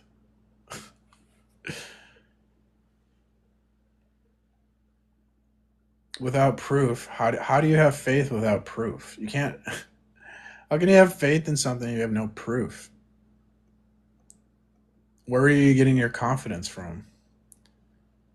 How could you even have faith without proof? No, that is not what faith is. That's stupid. You're stupid, man. So people don't even know. See, maybe if you knew what words meant, you might be a Christian. See, your big problem as an atheist is you don't understand the English language.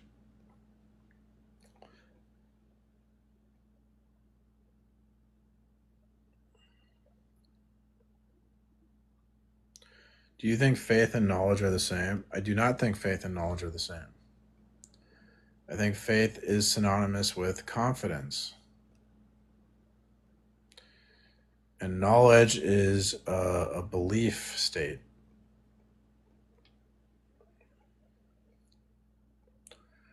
if you have knowledge of something, though, you also have faith. You can't have knowledge without faith, because knowledge would give you confidence. The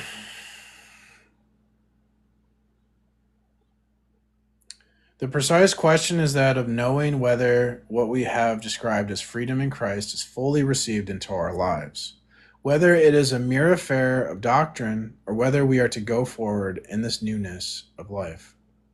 This is what recognition consists of, as an explosion of my being and the fullness opened up for me by Christ. The second act or aspect of recognition is the one that calls for elucidation. In brief, I may say that the first step of freedom, the first testimony to the concrete assumption of the freedom what God effects, rests in the recognition of alienation and unfreedom. We have here, then, the opposite of the preceding act. As we had to recognize our effective liberation in Christ, so we have to recognize our effective alienation. Now, we must be very clear on this point. We do not have here a necessary first step. The movement is not at all that I know that I am alienated, a negative discovery in some sort, but filled out as I desire alienation. And then I come to know that I am freed in Christ, a positive discovery and antithesis.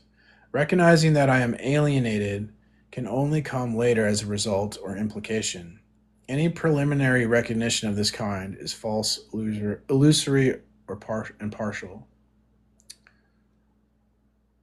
God, I am not understanding this. Thank God for ChatGPT.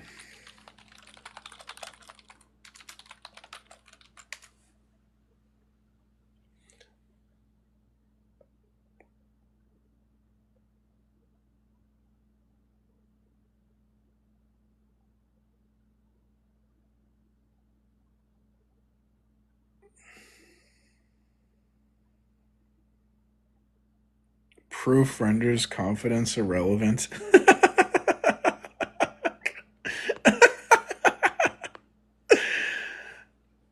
I have no confidence in my proof. I just have proof. Might not be true. I don't have any confidence in it, but it is proof. I mean, it doesn't make any sense. Doesn't make any sense. I love how they it's just he's saying absolute nonsense because he's getting totally shit on in the debate. Oh, I know. If I just say nonsense, that's the ticket. Freedom and alienation. So the first recognition is about being about freedom in Christ, acknowledging that through Jesus we have been set free from sin and separation from God. The second recognition is of alienation, or realizing that we are still, in some ways, separated from God, or not fully free in the world. Alienation refers to the feeling of being cut off from God, from others, or from our true selves. So the passage makes it, alienation is like feeling powerless. Yeah, there's no meaning, and that no one will help you. The passage makes it clear that we don't start by recognizing alienation and then move to recognizing freedom. That would be backward. Instead, we first experience freedom in Christ, and then later we realize that we still have areas of alienation in our lives. It's not that we start by feeling separated or distant from God and then move to recognize freedom. The freedom in Christ is what eventually makes us aware of the areas we're still alienated. We have known knowns, and we have known unknowns, and we have unknown unknowns, and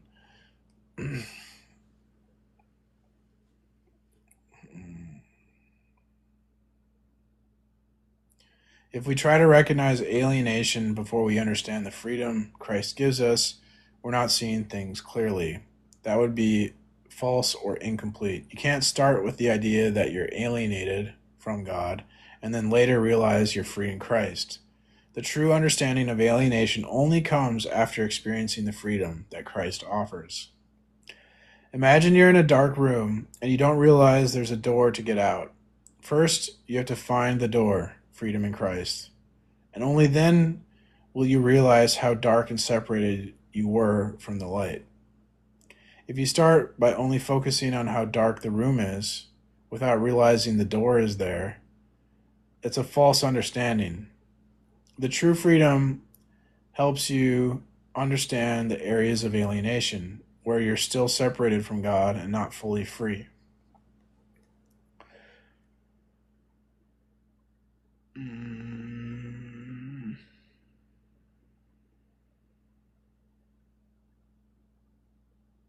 If I only see the dark and I don't see the light, then I don't really understand the darkness I'm in, I guess. So I have to first see the light, and then I can understand the darkness I was in. Okay.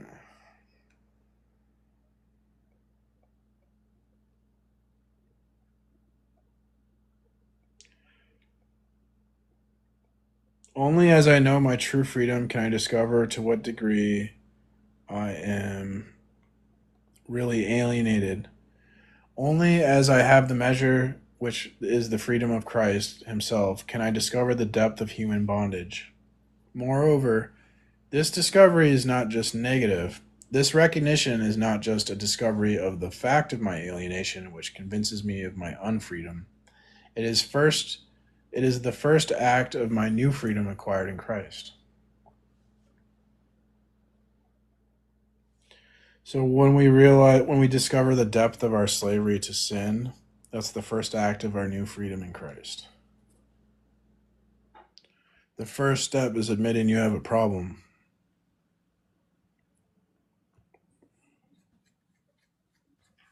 Welcome, PhD. So just reading the comments here. Sorry to derail. Joe Erie says, if God knows all, he knows what it feels like to have something up his, Incorrect. hole, shall we say? That's incorrect.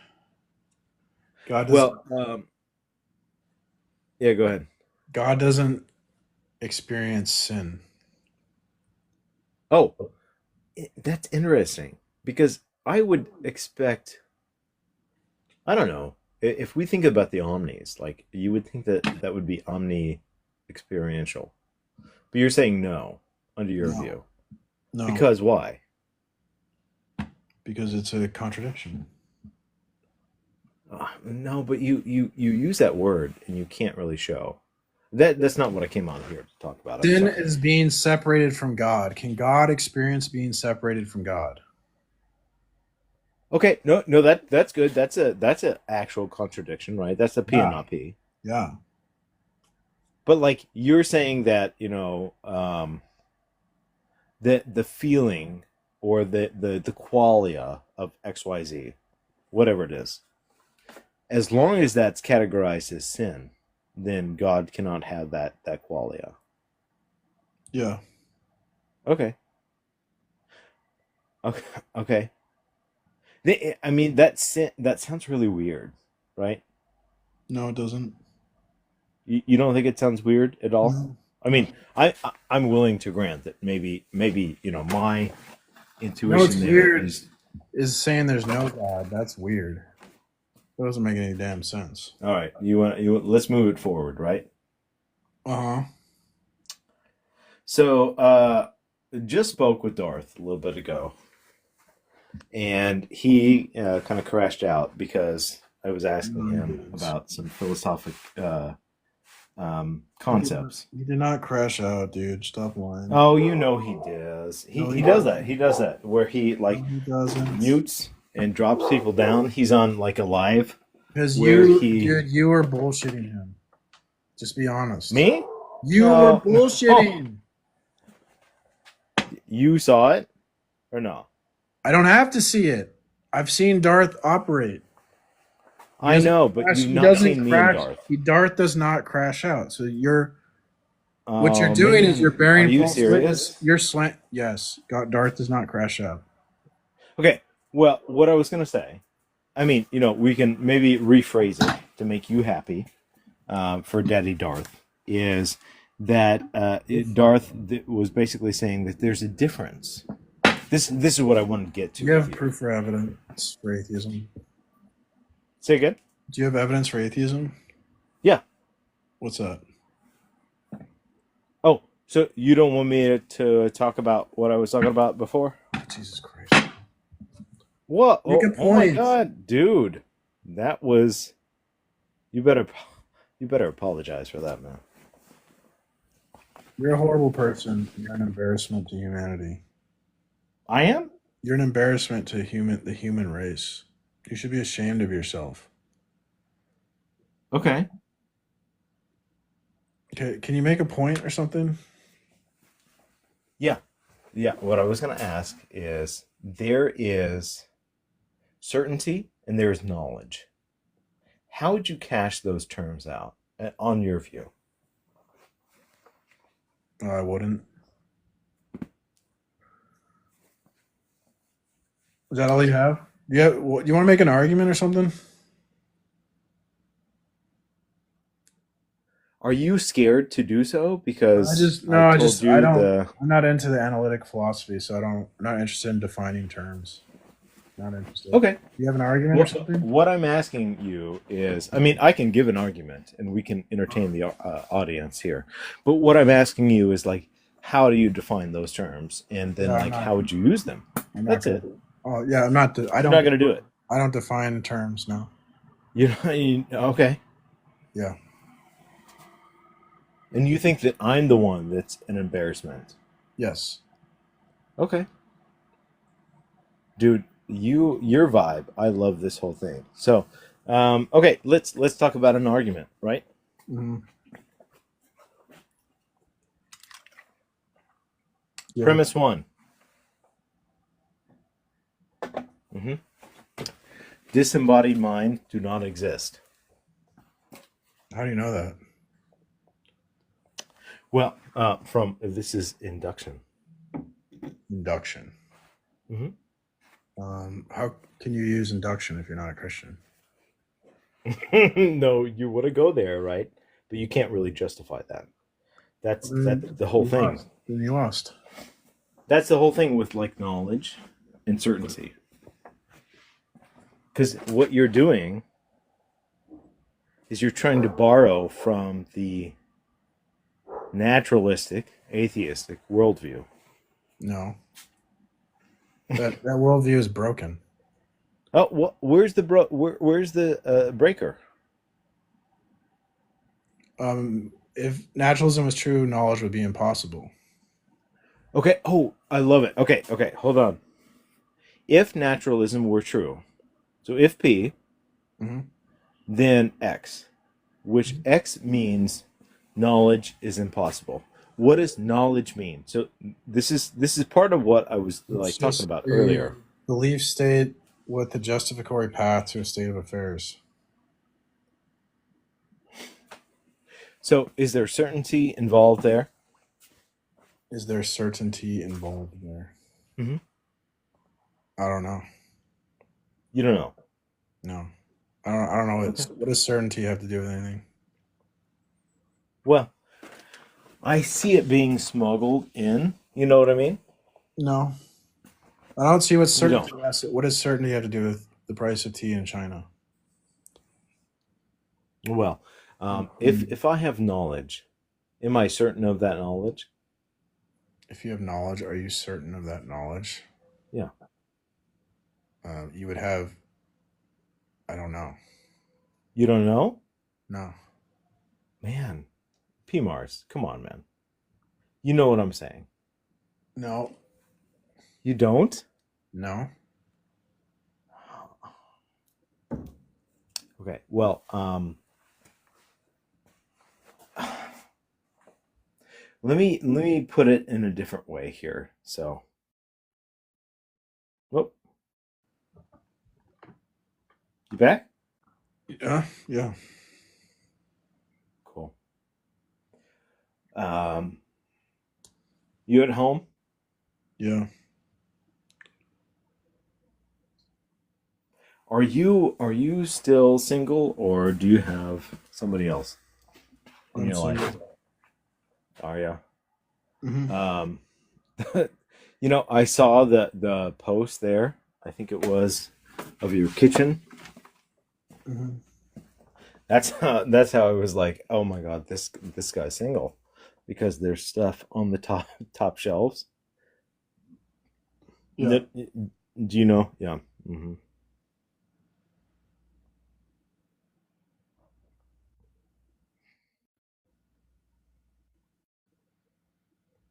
Do you have an argument? Yeah. Huh? Yeah, for sure. What is Which it? one? How does your worldview like? Okay, so what would be the single causal first principle that would actualize the uniformity of nature so you can talk? Yeah. So what you're saying there is like, where is God in my worldview, right? No, I'm asking. You're talking. So Oh no, but you think that it must be necessary. I asked for the single causal first principle that would actualize the uniformity of nature. I don't think that that's necessary. Well, then how are you talking? Because there has to be a uniformity of nature for you to talk. What's the argument for that? Well, if nature wasn't uniform, every time you go to say a word, it would sound different, right? Okay. Like, But that's not what we see, right? Right. So we see uniformity of nature. So now that means your worldview is inconsistent with what we observe. Whereas the Christian. Oh, really? is No, consistent. no. I think you gotta like back up like 5 steps. No. You know this. What actualizes the uniformity of nature? You believe in the uniformity of nature because you're talking. Well, maybe. So what actualizes that? If something, P. Mars, was like, hey, tomorrow, there was a big difference, then I'd be like, whoa, this is something new, right? Okay, one more chance. What's the single causal first principle? One more chance? This is your last chance. You don't want to address what I just said. What did you say?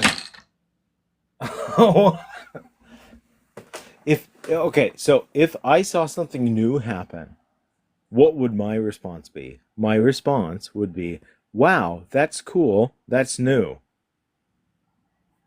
I wouldn't have to resort to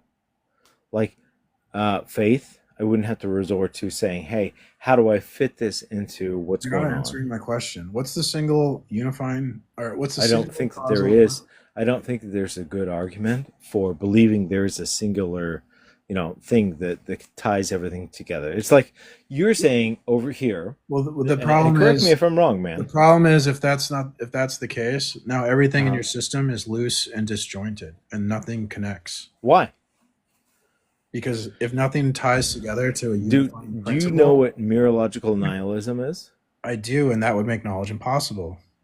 Oh, what's knowledge mean? So this is why I started out. To have knowledge, there has to be connections between objects, and there has to be distinctions between objects. Dude, I started out with knowledge and certainty. If mereological nihilism is the case, then there's no connections between any objects in the world. There aren't even objects in the world. There's just these like atoms and shit, right?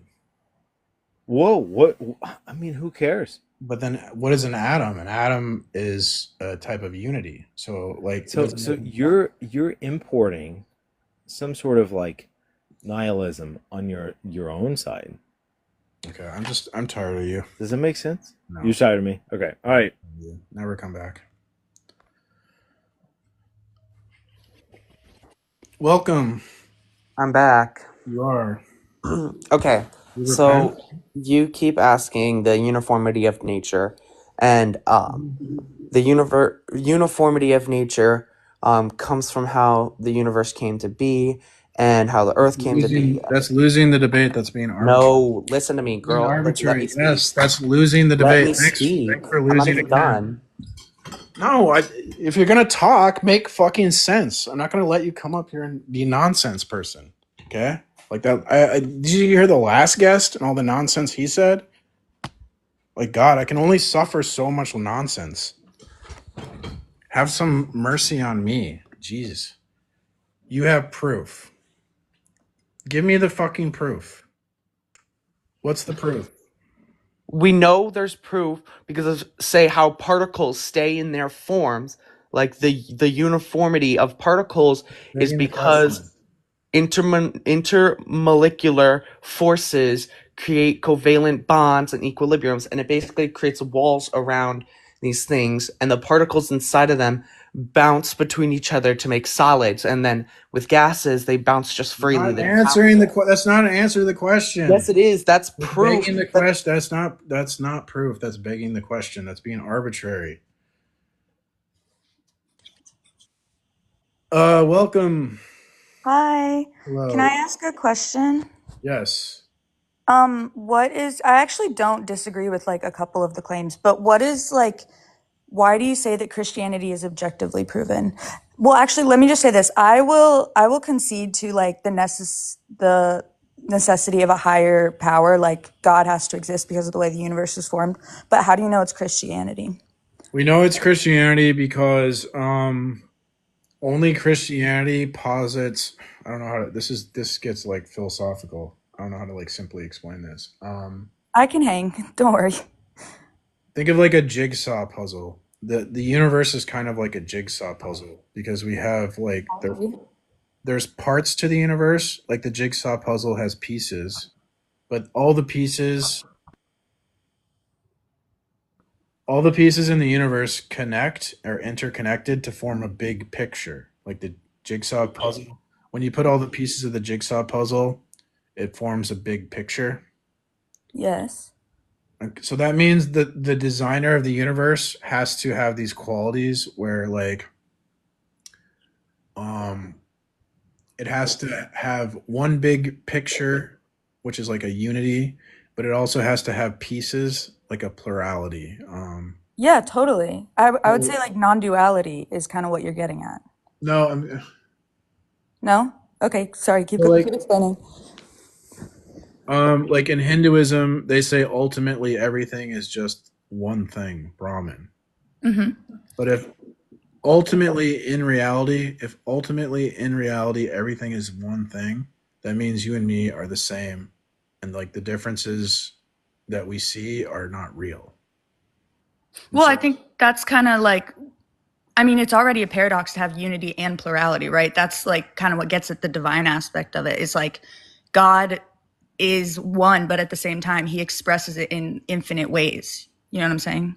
Which is kind of like the human mind can't comprehend that. But I don't think that negates like the idea of Christianity either. I mean, I have to walk you. You asked a very complex question. So okay, go ahead. Sorry. So like if everything's ultimately one thing, like Brahman, then the distinctions are an illusion. There's no real differences. But if there's no real differences, then we can't have knowledge. Because for us to have knowledge, we have to have differences between objects, and we have to be able to put objects. We have to have similarities between objects, so we can put them in categories. Mm-hmm. Like all cats are similar because they have the property cat. So we put all cats in this category we call cat. If those connections aren't real, then the category cat isn't real. And if the category cat isn't real, when I talk about the cat, I'm not talking about anything real. So that makes knowledge impossible. Also, there's differences between cats because you have a black cat, you have a white cat, you have an orange cat. So there's differences. So we can talk about individual different cats, but they're all also connected. So there has to be differences between objects that are real and connections between objects that are real. Okay, so we know that saying everything ultimately is one doesn't work. So let's say ultimately everything is many. There's many ultimate things. That also doesn't work because if ultimately everything was different, then ultimately there's no connections between anything. So then when we talk about the connections, those aren't real. So when we talk about the world, the connections between objects have to be real, and the distinctions, the differences have to be real to have knowledge. So only in Christianity, ultimate reality has differences, distinctions, three persons, and unity. They're united in one Godhead, three persons, one Godhead. And that type of God is necessary to make the distinctions and the connections and objects real. And so only Christianity posits that type of God. Okay, so all right, so let me see if I'm understanding. So you're basically saying that the nature of the Trinity is something that does not exist in the world we understand, therefore God has to be Trinitarian or knowledge is impossible, and only Christianity posits a Trinitarian God, so Christianity is necessarily true. Okay, I mean, yeah, I do understand the argument. Like, it's well thought out, I'll say. I guess the difference would be like I disagree with the claim that because everything is different and everything is connected, right? So if we're talking about cats, like you can go all cats, lions, tigers, house cats, blah, blah, blah. And then you go, as you get smaller in the categories, you can go white cats, black cats. Then you get to white cats, and you go white cats with blue eyes, white cats with green eyes, white cats with a orange spot, blah, blah, blah, blah, blah. When you go all the way down to it, no two cats are the exact same, right? So if you follow that logic all the way to the end, what you get at eventually is everything is infinitely unique. No, because even though all cats are unique, distinct, they are instantiations of one thing, catness. Okay, but what is catness an instantiation of? Nothing. It would be like primitive. It'd be the basic Animal? Catness is a property that a bunch of objects in the world share. So that means that all cats are connected by the property cat. It's a connection between unique things. So the connections have to be real so we can put them in a category, but the differences have to be real too so we can talk about different instantiations of the property. Yeah, I don't think I disagree with you on that. But what I'm saying is there are infinite categories, right? So you could take cats and then you could narrow it down to black cats, right?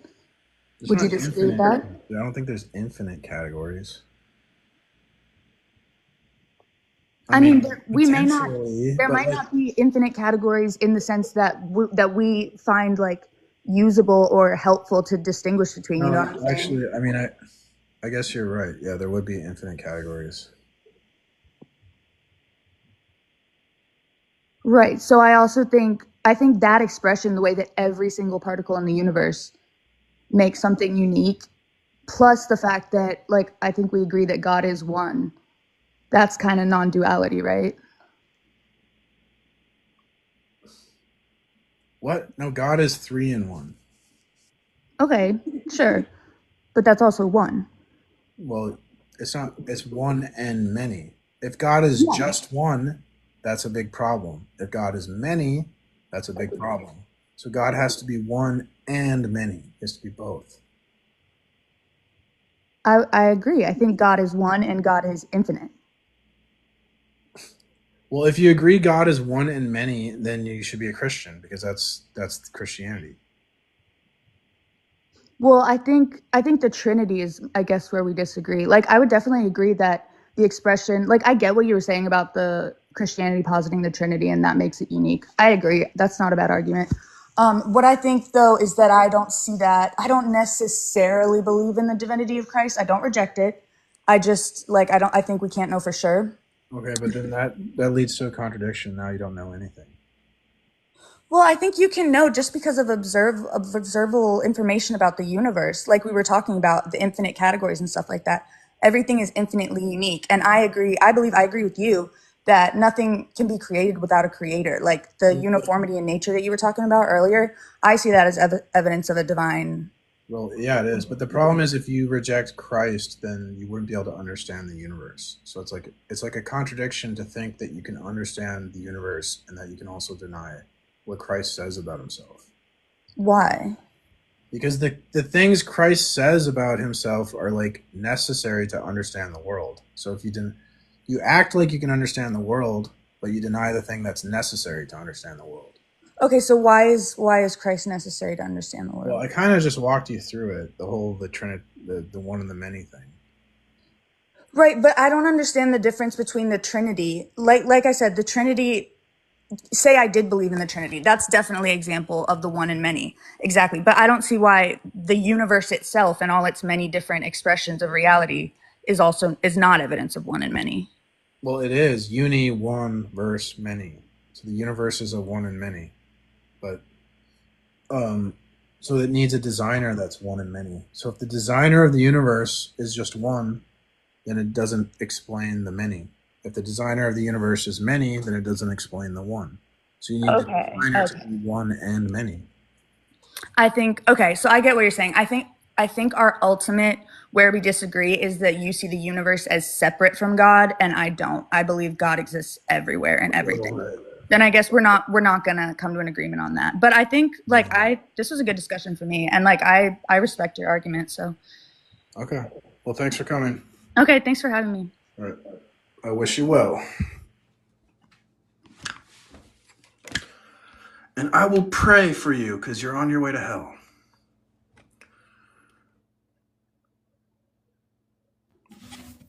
Welcome.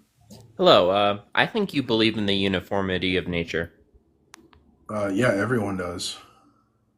So going back past 6,000 years, you believe that the laws of nature that governed reality then, or now, still governed reality then? The laws. Yeah. So the Earth is older than 6,000 years old. I don't know how old it is exactly, but I would lean towards a young Earth. Well, if the laws of nature that governed reality now governed reality then it would have to be far older than 6,000 years. And maybe you couldn't say for sure, but you could. Why is you that? could push it. So you can count tree rings, for example, and we have tree rings that go back. You know, like everyone knows, you can determine how old a tree is by counting the rings. But scientists have also determined what rings associate with what dates.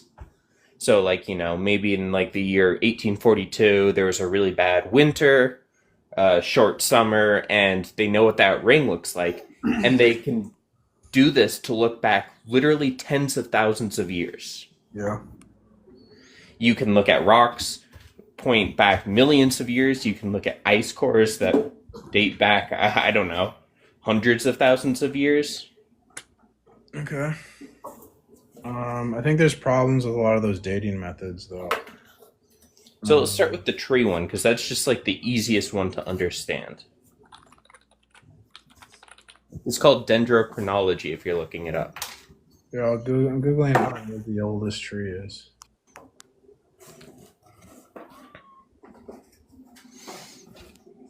Yeah, there's no tree that's old. So, like I said, the oldest single tree we have goes back like 6,000 years. But if you take the oldest rings of those, or other trees, doesn't really matter which ones, and look at other lumber we have, it can go back further. They did this in Germany. So, like, different rings are associated with different years. So if you find some wood in the last ring, you can identify as, by the last, I mean the outermost, as like 2000 BC, and then it goes back another 1,000 years, you can log those rings and start building a database. And they've been able to find rings that they can definitely date going back, I think it was like 15,000 years. And that was in Germany. No, I'm getting the oldest, based on tree rings, the oldest tree is 4,849 years old. Yeah, like I said, the oldest one just goes back like 5,000 years or 6,000, whatever I said, but like that doesn't matter. That would support young Earth. No. Because if you look at the oldest, okay, I don't think you're understanding. We don't have a single tree that goes back 10,000 years. Okay. We have trees that go back like X hundred of years or X thousands of years. But then we can identify what certain years look like in the tree rings. And be like, okay, so in the winter of 48, you're going to get this kind of pattern in this location. Okay. And so then if we find other lumber, like preserved or whatever, and the outermost ring starts in 48, we can then start the clock on that tree and count the rings back. and see how far that tree goes. And so on and so on. You kind of build a database the more you do this, and it goes back like 15,000 years in Germany. It doesn't go back that far everywhere, because you need to have crazy environmental That conditions. seems like you're making a lot of leaps in logic when you're doing How's that a leap in logic?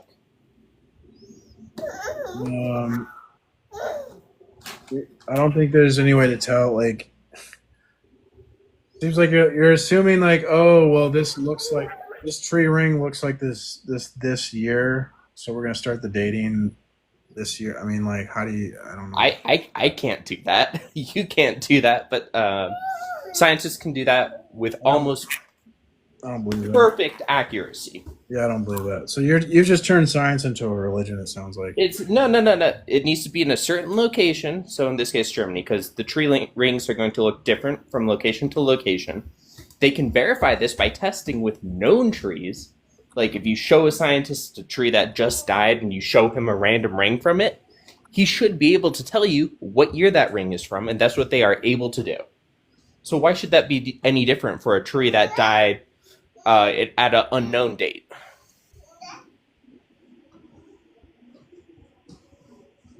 There is no known tree ring that shows a single tree existing 15,000 years ago.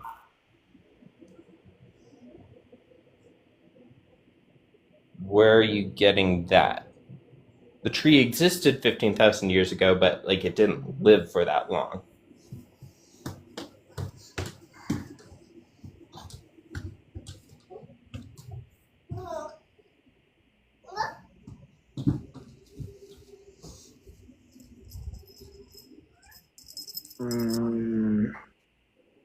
It's it. I'm not seeing any of what you're saying. I could go and pull up the article. This is kind of new. It's not terribly new. It's in Germany if you're interested, but there are like 20 ways to determine that the Earth is older than 6,000 years. Yeah, I know, but they're interpreting the data based on the idea that the Earth is really old. That's why. No, the data says the Earth is really old, not the other way around. No, so data you can't. No, that's so. This is what you don't understand. So data isn't like neutral, right? Or you can't interpret data neutrally. Of course not. Right. So the only reason they're saying the thing like, oh, this is evidence that the Earth is millions of years old, it's because how they're interpreting the data. So the young Earth creationist takes the same data and they're going to interpret it differently. And then the question is, who's interpreting the data correctly? So then if you look at like ice cores, it's pretty easy. 1 year is one layer. It's like again,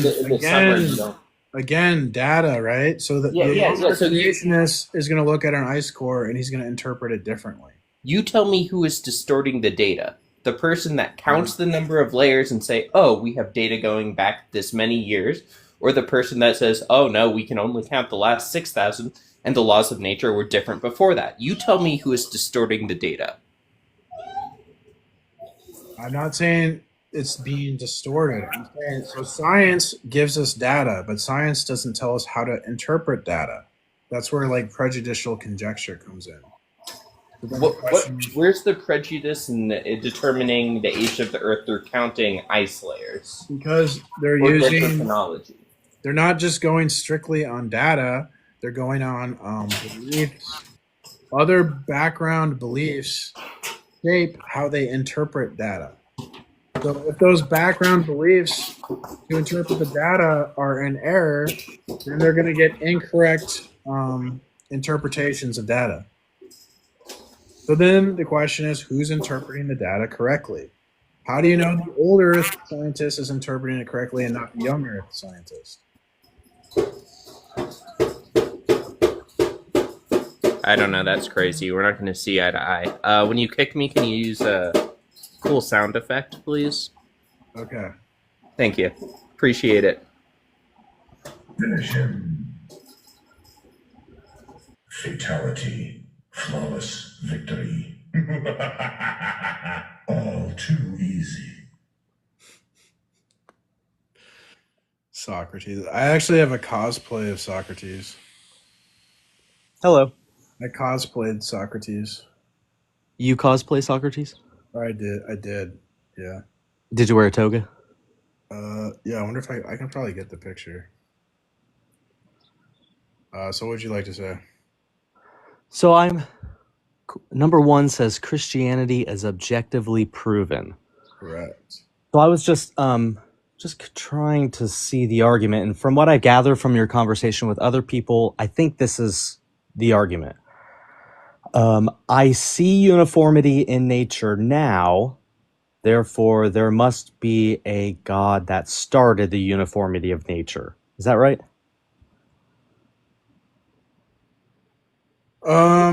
No, it's God provides epistemic justification for my belief in the uniformity of nature, and also a metaphysical account of how it makes sense. Okay, so then how can we prove number 1 to be true? You said epistemic justification, so what would that be? So like in the Bible, God tells us that nature is uniform. So if we accept God's revelation, we can have knowledge that nature is uniform. If we deny God's revelation, then we wouldn't be able to justify that nature is uniform. So the uniformity of nature that I see now is because of God? Yes, God would actualize it. Yeah. Uh-huh. That argument's a post hoc argument, though. Have you ever heard of post hoc? It's not post hoc. It's Well, you agree that to the statement, I see uniformity in nature now, therefore it must have been God that started it. That's a post hoc argument that you just... Well, that's not the argument I made, though. I said, So what's the argument? We can restart. That's the fine. argument, I mean, the formal argument I have here is going to be something like... The conclusion should be 1, because that's what I'm interested in. You just want me to read the conclusion? Well, no, I mean, number 1, Christianity is objectively proven. So, how can we prove that? What's the argument? Yeah, if theism is not the case, then one cannot account for the uniformity of nature presupposed by inductive reasoning. If theism is not the case, then what was the... Well, yeah, it's just basically it comes down to the argument I think it's the most simple to understand for people. Yeah. I don't like to get deep into philosophy because I don't think people care or understand it. So we all know that the world behaves there's regularities in the physical world. The world is uniform. There's uniformity in nature. There's regularity and irregularity in the world. Yeah. Uniformity in nature. Yes. And so the regularity would be justified because if God takes the initiative to give us knowledge, then that knowledge would be justified in virtue that it comes from God. And so if God tells us, hey, I'm God, I make nature uniform, I would be justified in believing nature is uniform because God told me that. Right. Yeah. Mm-hmm. It's not circular. Well, let's sketch the premise out and see. So premise 1, uniformity is nature. Uniformity is in nature. That's not the argument. Okay, what's the first premise? The argument is if theism is not the case, then one cannot account for the uniformity of nature presupposed by inductive. Okay, theism only accounts for the uniformity of nature? Sure. Okay. So why is it that theism only accounts for the uniformity of nature? Theism only accounts for the uniformity of nature because there's no empirical proof, there's no rational proof for it. It's because of human limitations. Humans will never be able to know that nature is uniform. You cannot know that as a human. So we have to rely on God telling us that nature is uniform to have any justified knowledge that nature is uniform.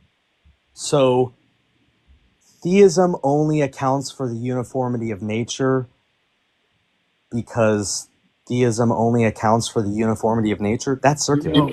No, because human limitations. Humans cannot know that. Human knowledge limitations. Humans can't know the uniformity of nature. Only God can know the uniformity of nature. So unless God gives us that knowledge, we don't have that knowledge.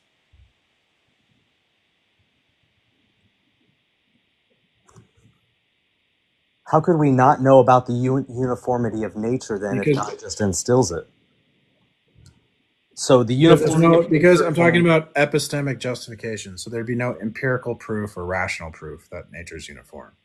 there's no rational proof that nature is uniform. Yeah. So I accept the uniformity of nature based on theism. When you believe nature is uniform, yeah, you're being parasitic Christianity, which explains it. But how could I believe in the uniformity of nature if there's no rational proof for it? Because there's revelational proof. What's revelational proof? Proof that knowledge that comes from God. It's proven in virtue that it comes from God. Knowledge that comes from God. Yeah.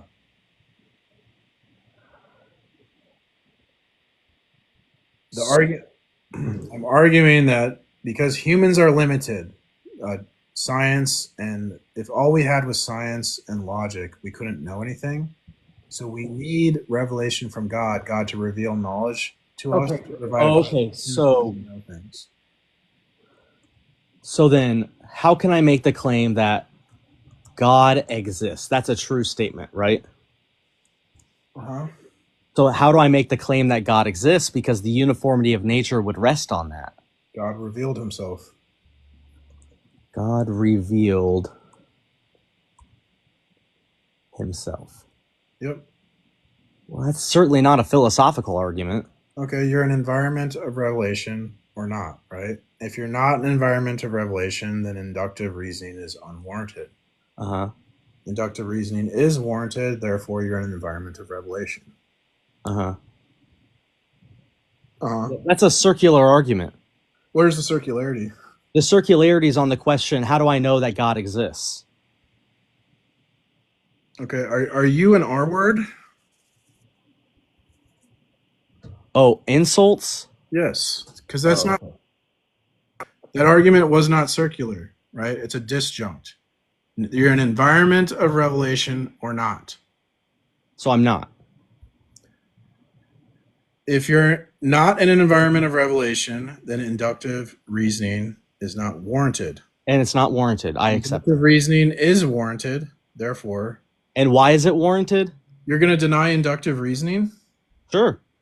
David Hume does. It's called the problem of induction in the 1700s. You have no idea what you're talking about. Oh, well, you are the one that insulted me. And have I insulted you yet? Oh, did I hurt your feelings? Oh, I'm so sorry.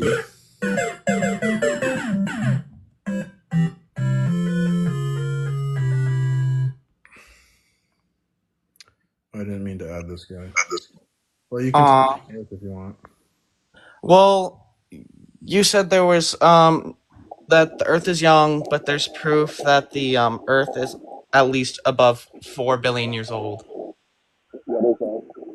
I said there's data that the old earther and the young earther look at the same. You're making a lot of noise, Darth. There's a lot of background noise, Darth. It's hard to hear you. The data that the young Earth and the old Earth scientists, they look at the same data. They just interpret the data differently. That that is quite literally false. Okay, all right. So Koopa, what is the data that, in a logically discriminatory way, accounts for deep time? Of what? What is the data that logically discriminates only for deep time? I don't know what you're saying. Do you think you can type it out so I can see? Yeah. Like I don't. Is there data or sense datum that can only indicate that deep time is true? That D time? Deep time, DEEP. Okay, DEEP, deep time. Is there data that indicates that the Earth is very old? Oh, yes, there is. That can only be old, and it cannot be data that the Earth is young. Yes, there is. What is it?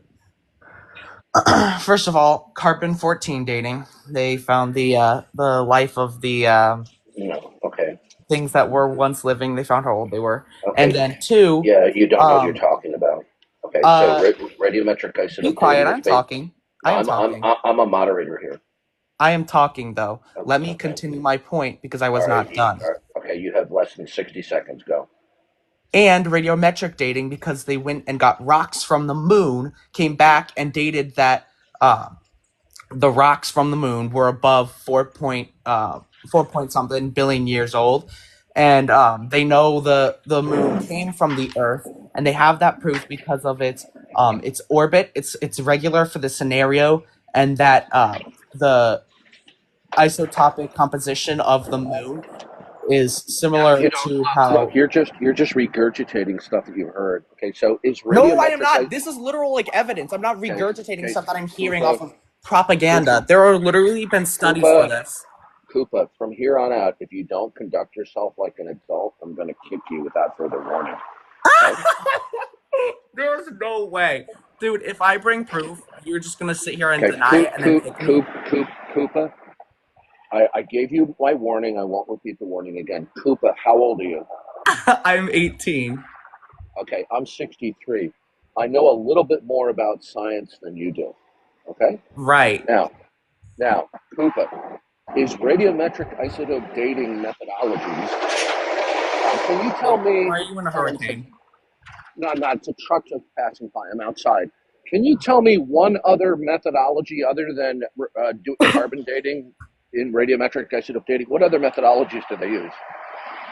There's not other not that I know of proof that they have that can. Okay, no, sir, listen to me. Okay, there are other radiometric isotope dating methodologies.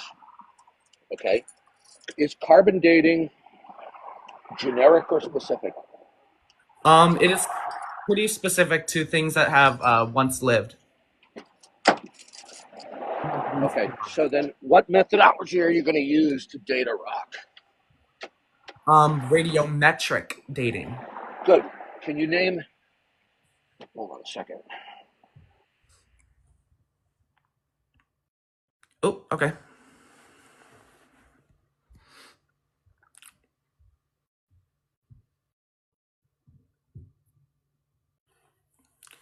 Carrie, the definition of a theory is a proven hypothesis that has withstood. Okay, so all right, I'm back. Okay, so just remember, you're free to disagree, but if you blurt out interrupting, like, hold give me a second. Okay. We welcome vigorous opposition, but we do not tolerate unruly or immature behavior. Do you understand the rules? Yes, but are you going to get to the point? Okay. You see, you're not getting the point here. I've already reprimanded you several times for not acting in adult manner. I'm not going to give you a further warning again. Giggling on microphone is going to get you kicked. Okay? Now, in radiometric isotope dating methodologies, can you name me any other method within that domain other than, quote, carbon dating? Radiometric dating is separate from carbon dating. No, it is not. Yes, it is. Radiometric isotope dating is a carbon dating is a subset of radiometric dating. Yeah, Okay? and they're different. They're Okay, listen to me. You do not know what you're talking about. I am more educated on the subject than you are. You Now, obviously are. carbon dating is a subset of radiometric isotope dating, correct? Let me look up. No, you're not going to look it up. I'm about to kick you. Okay? All right, he's gone. Okay. Bye, dumbass. Oh my god. Yeah. So how many times was I patient with him and warned him and reprimanded him about acting like a little punk ass teenager, right? Imagine having an 18-year-old son that behaved like a giddy schoolgirl. Imagine that.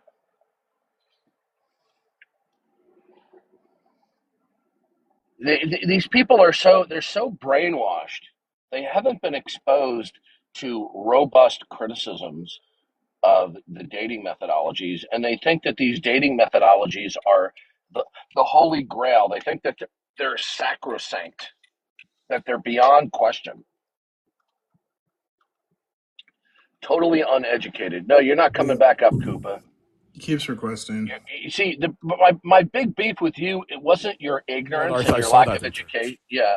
My big problem, Koopa, Yeah. wasn't your ignorance and your lack of education on the topic. And I don't mean formal education, right? You were kicked first and foremost because I reprimanded you several times for your blatant disrespect and displays of immaturity. That's why you Yes, were sir. kicked. Okay. But getting beyond that, getting beyond the failure of your mom and dad to raise a civilized 18-year-old young man, giggling, well, I'll stop there. I don't want to get suspended by TikTok. Yep. You don't even understand certain concepts in science.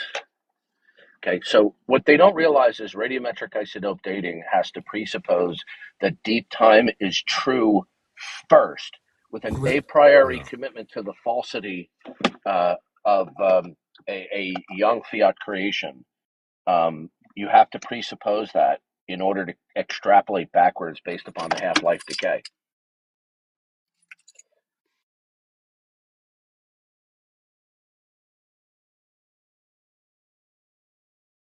Sure. Yep. And Dorothy didn't know any of that stuff, and he was bickering with you. No, he was an uneducated and grossly immature 18-year-old. Yes, sir. Darth, we have your despair. Despair. Are you an atheist? Oh yeah. He's an Good. atheist, Darth. Good. Can you tell me why there's no God? And by the way, this is a no dodge zone. If you dodge a question, you'll get kicked. But the host is dodging questions, calling other people R-word, I'm okay. and being Okay. Good. actively violent towards people. And you think Goodbye. Goodbye. Bye. Yeah. Bye. Bye. Bye. Yep. What's wrong with these people, Darth? Listen. I think you know me well enough by now, Egyptian, because of course I pay you to be my sidekick. Of course. that I'm all willing to tolerate, listen, and be patient with people who present themselves or attempt to present themselves intelligently and maturely. But if you're going to come up on the stage and you're just going to bicker and choose a debate style that is reminiscent of snotty 16 and 17-year-olds at the cafeteria table, being that I'm old enough to be most of the people I talk to's father or grandfather, I'm not putting up with that. Okay, I'm just not wasting my time with that. I think this Ryan guy didn't connect, or did you kick him? I can't remember. I don't think you kicked. I don't think you kicked. I'll add him. Welcome, Ryan. Do you accept God as your Hello. creator? No. Can I tell you why, respectfully? Yeah, sure. I would first like saying I do respect your beliefs completely. I'm not going to sit here and disrespect you in any way. I just do not see how you can prove that God exists when you, A, have never seen him or her, or B, no evidence at all, historically or scientifically. Okay, so Ryan, we have two possible worlds, so to speak. We have the God world and the not God world, correct? If you say so, yes. Well, is there any other alternative other than the God or the not God world? We live on Earth, and that's our planet. Ryan, how old are you? I'm 19. We live on Earth. Okay, Ryan. Yeah. Okay. A banana is either all yellow or it's not all yellow. Okay? A banana is either yellow or not yellow. Okay? Yeah, it changes colors. Okay. Now, do you understand that we've got the God world or the not God world? There's not a third possibility. I mean, I'm extremely confused what you mean, the God world. Okay, Ryan, okay, a world where God is and that he is the creator of all that is not himself. Yes, but with what evidence is there that this Okay, Ryan, you're displaying right now what a lot of young skeptics do. You're not focusing on what's being said to you. Okay, you're half-heartedly listening, and then you're going off on a semi-related rabbit trail. Do you understand that there's only two conceptual possible worlds: the God world, where God is, versus a world where God is not. Are we clear on that? Yeah. Okay. Now, in the God world, God would be the single causal unifying principle for everything in the world, from the smallest to the grandest scale. In the not God world, you will then adopt that something else actualizes whatever states of unity exist within the world, from the smallest to the grandest scale. Okay? All right. Now, I'll go over this again. In the God world, God would be the single causal unifying principle who actualizes the world and all its substates of unity, or something else does that. All right. Okay? So Do you adopt that something else actualizes the various levels of unity in the world? yeah. So besides the fact that I No, asked you how, okay. Listen, Ryan, yes. Yeah. focus. Okay, All right. focus on what I'm saying to you. When I Uh-huh. stop speaking, it's not a springboard for you to ignore what I've said to you and then invoke a semi-related rabbit trail. You ignored what I said to you.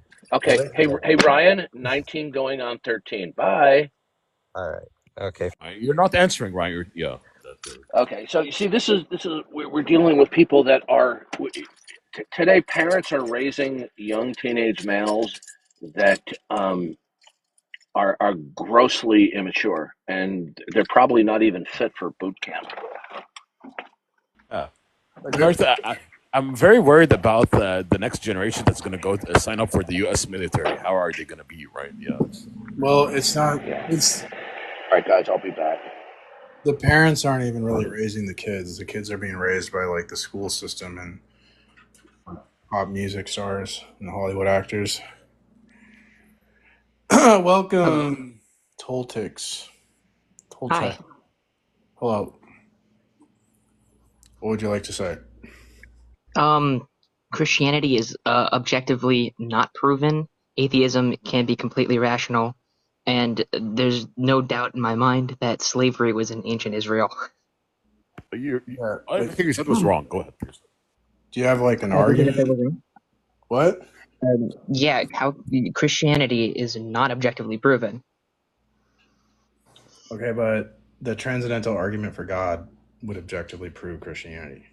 How so? It's a proof. It's an objective proof that's valid and sound. Okay, describe it to me. If knowledge, then God. We have knowledge, therefore God. How is that the case? How do we need to know that? You can't deny knowledge, and so I'll just ask, like... Yeah, but I can deny God. No. Yeah, I can. Sure, I can. I'm not denying God. Because if there's a necessary relationship between God and knowledge, then denying God would be akin to denying knowledge. You have not proven that there's a necessary relationship between knowledge and God. Sure, I can. So, like, God would be necessary for, like, logic, right? And logic is necessary for knowledge. I don't think so. Okay. So, do you think logic exists in the mind, or does logic exist in the external world? It exists solely within the minds of humans. Okay, so then I'm going to create logic in my mind that proves God, and now I've won the debate. Thanks for debating. That's not how that works. It is how it works. That was amazing, Precept. It was an easy win. Yes, sir. There you go. Precept, you said yesterday that you debated Venus. Was it here on TikTok or on Discord? It wasn't on, it was been on here. Oh, it was here on TikTok? Oh. I wasn't on Discord. Was I on Discord yesterday? I don't think so. Maybe a little bit. I do both. Mostly TikTok. Oh, so Venus is here on TikTok? Oh, okay. Oh, Venus. Yes, Venus, that was on Clubhouse. Oh, on Clubhouse. Oh, okay. You know Venus? Yeah, I've seen him. I've seen him around. Yeah, on Discord. He's crazy. Yeah, he is.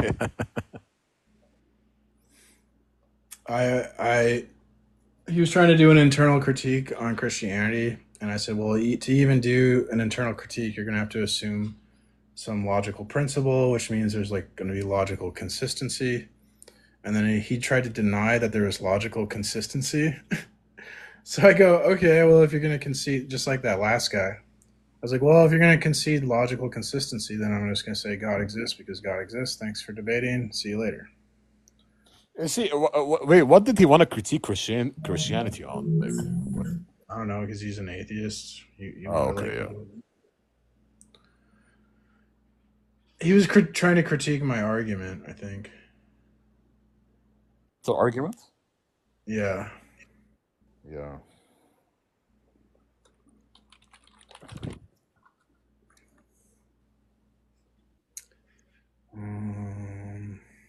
Wish I had that saved. Maybe I wonder if someone uploaded that. I'm gonna search P Mars Venus. Mars versus Venus. It was meant to be. Yeah. At one point, I went Mars to Venus. Come in, Venus. Do you understand what I'm saying?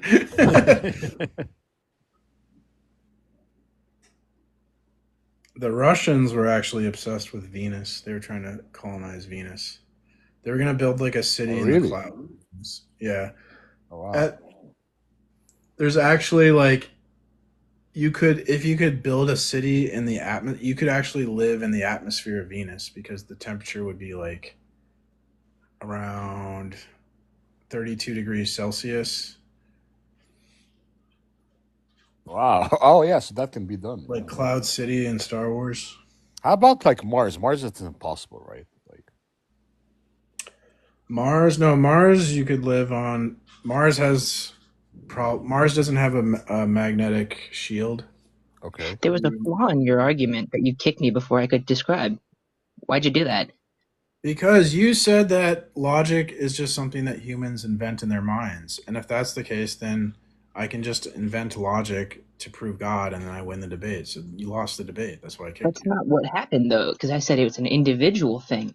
So to say describing to me that think that you can come up with a logic in your mind for why God exists means God exists doesn't work because that's a subjective opinion. I can come up with logic for why God doesn't exist, and therefore he doesn't exist.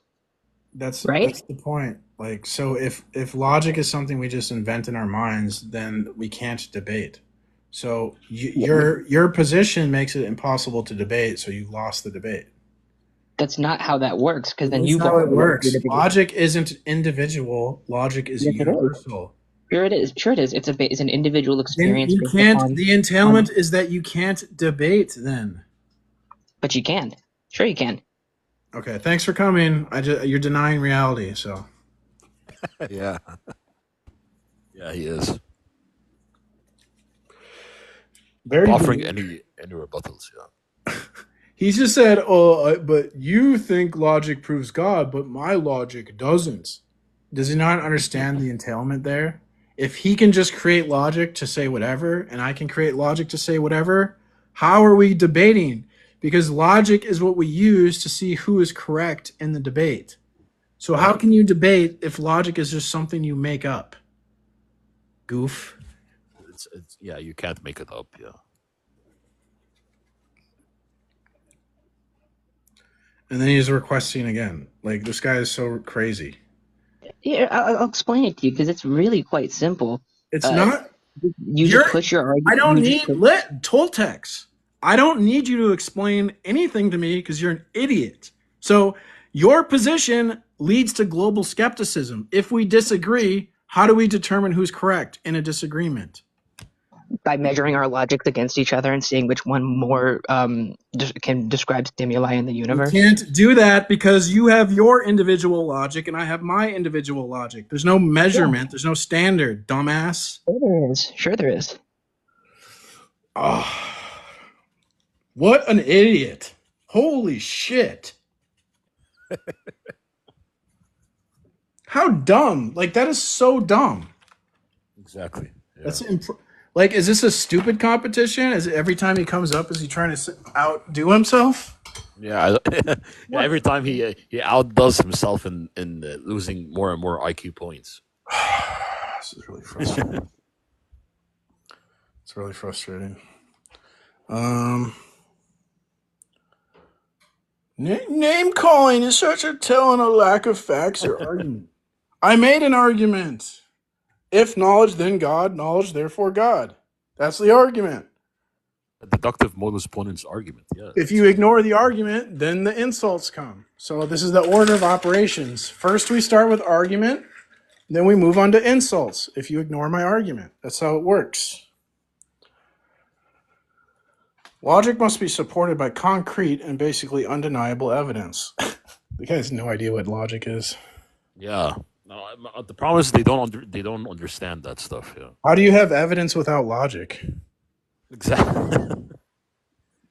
This is so goofy. Even science assumes logic, right? Yeah. Yeah, you don't have scientific evidence without logic. Science has to. Exactly. He thinks science proves logic. Doesn't matter if you believe it, it's an argument. So you don't have to believe arguments, they're arguments. Yeah, exactly. You asked for the argument, we gave you the argument. Exactly. Arguments aren't a matter of belief. They're logical inferences that would indicate what is true or not true. Yep. God is true in virtue of the argument for God, right? Yes, sir.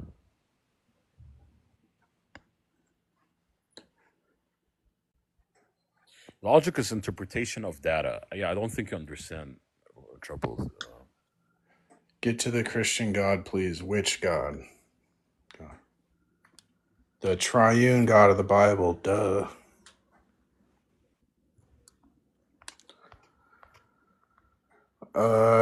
Did you hear I got Deconstruction Justin's cheat sheet?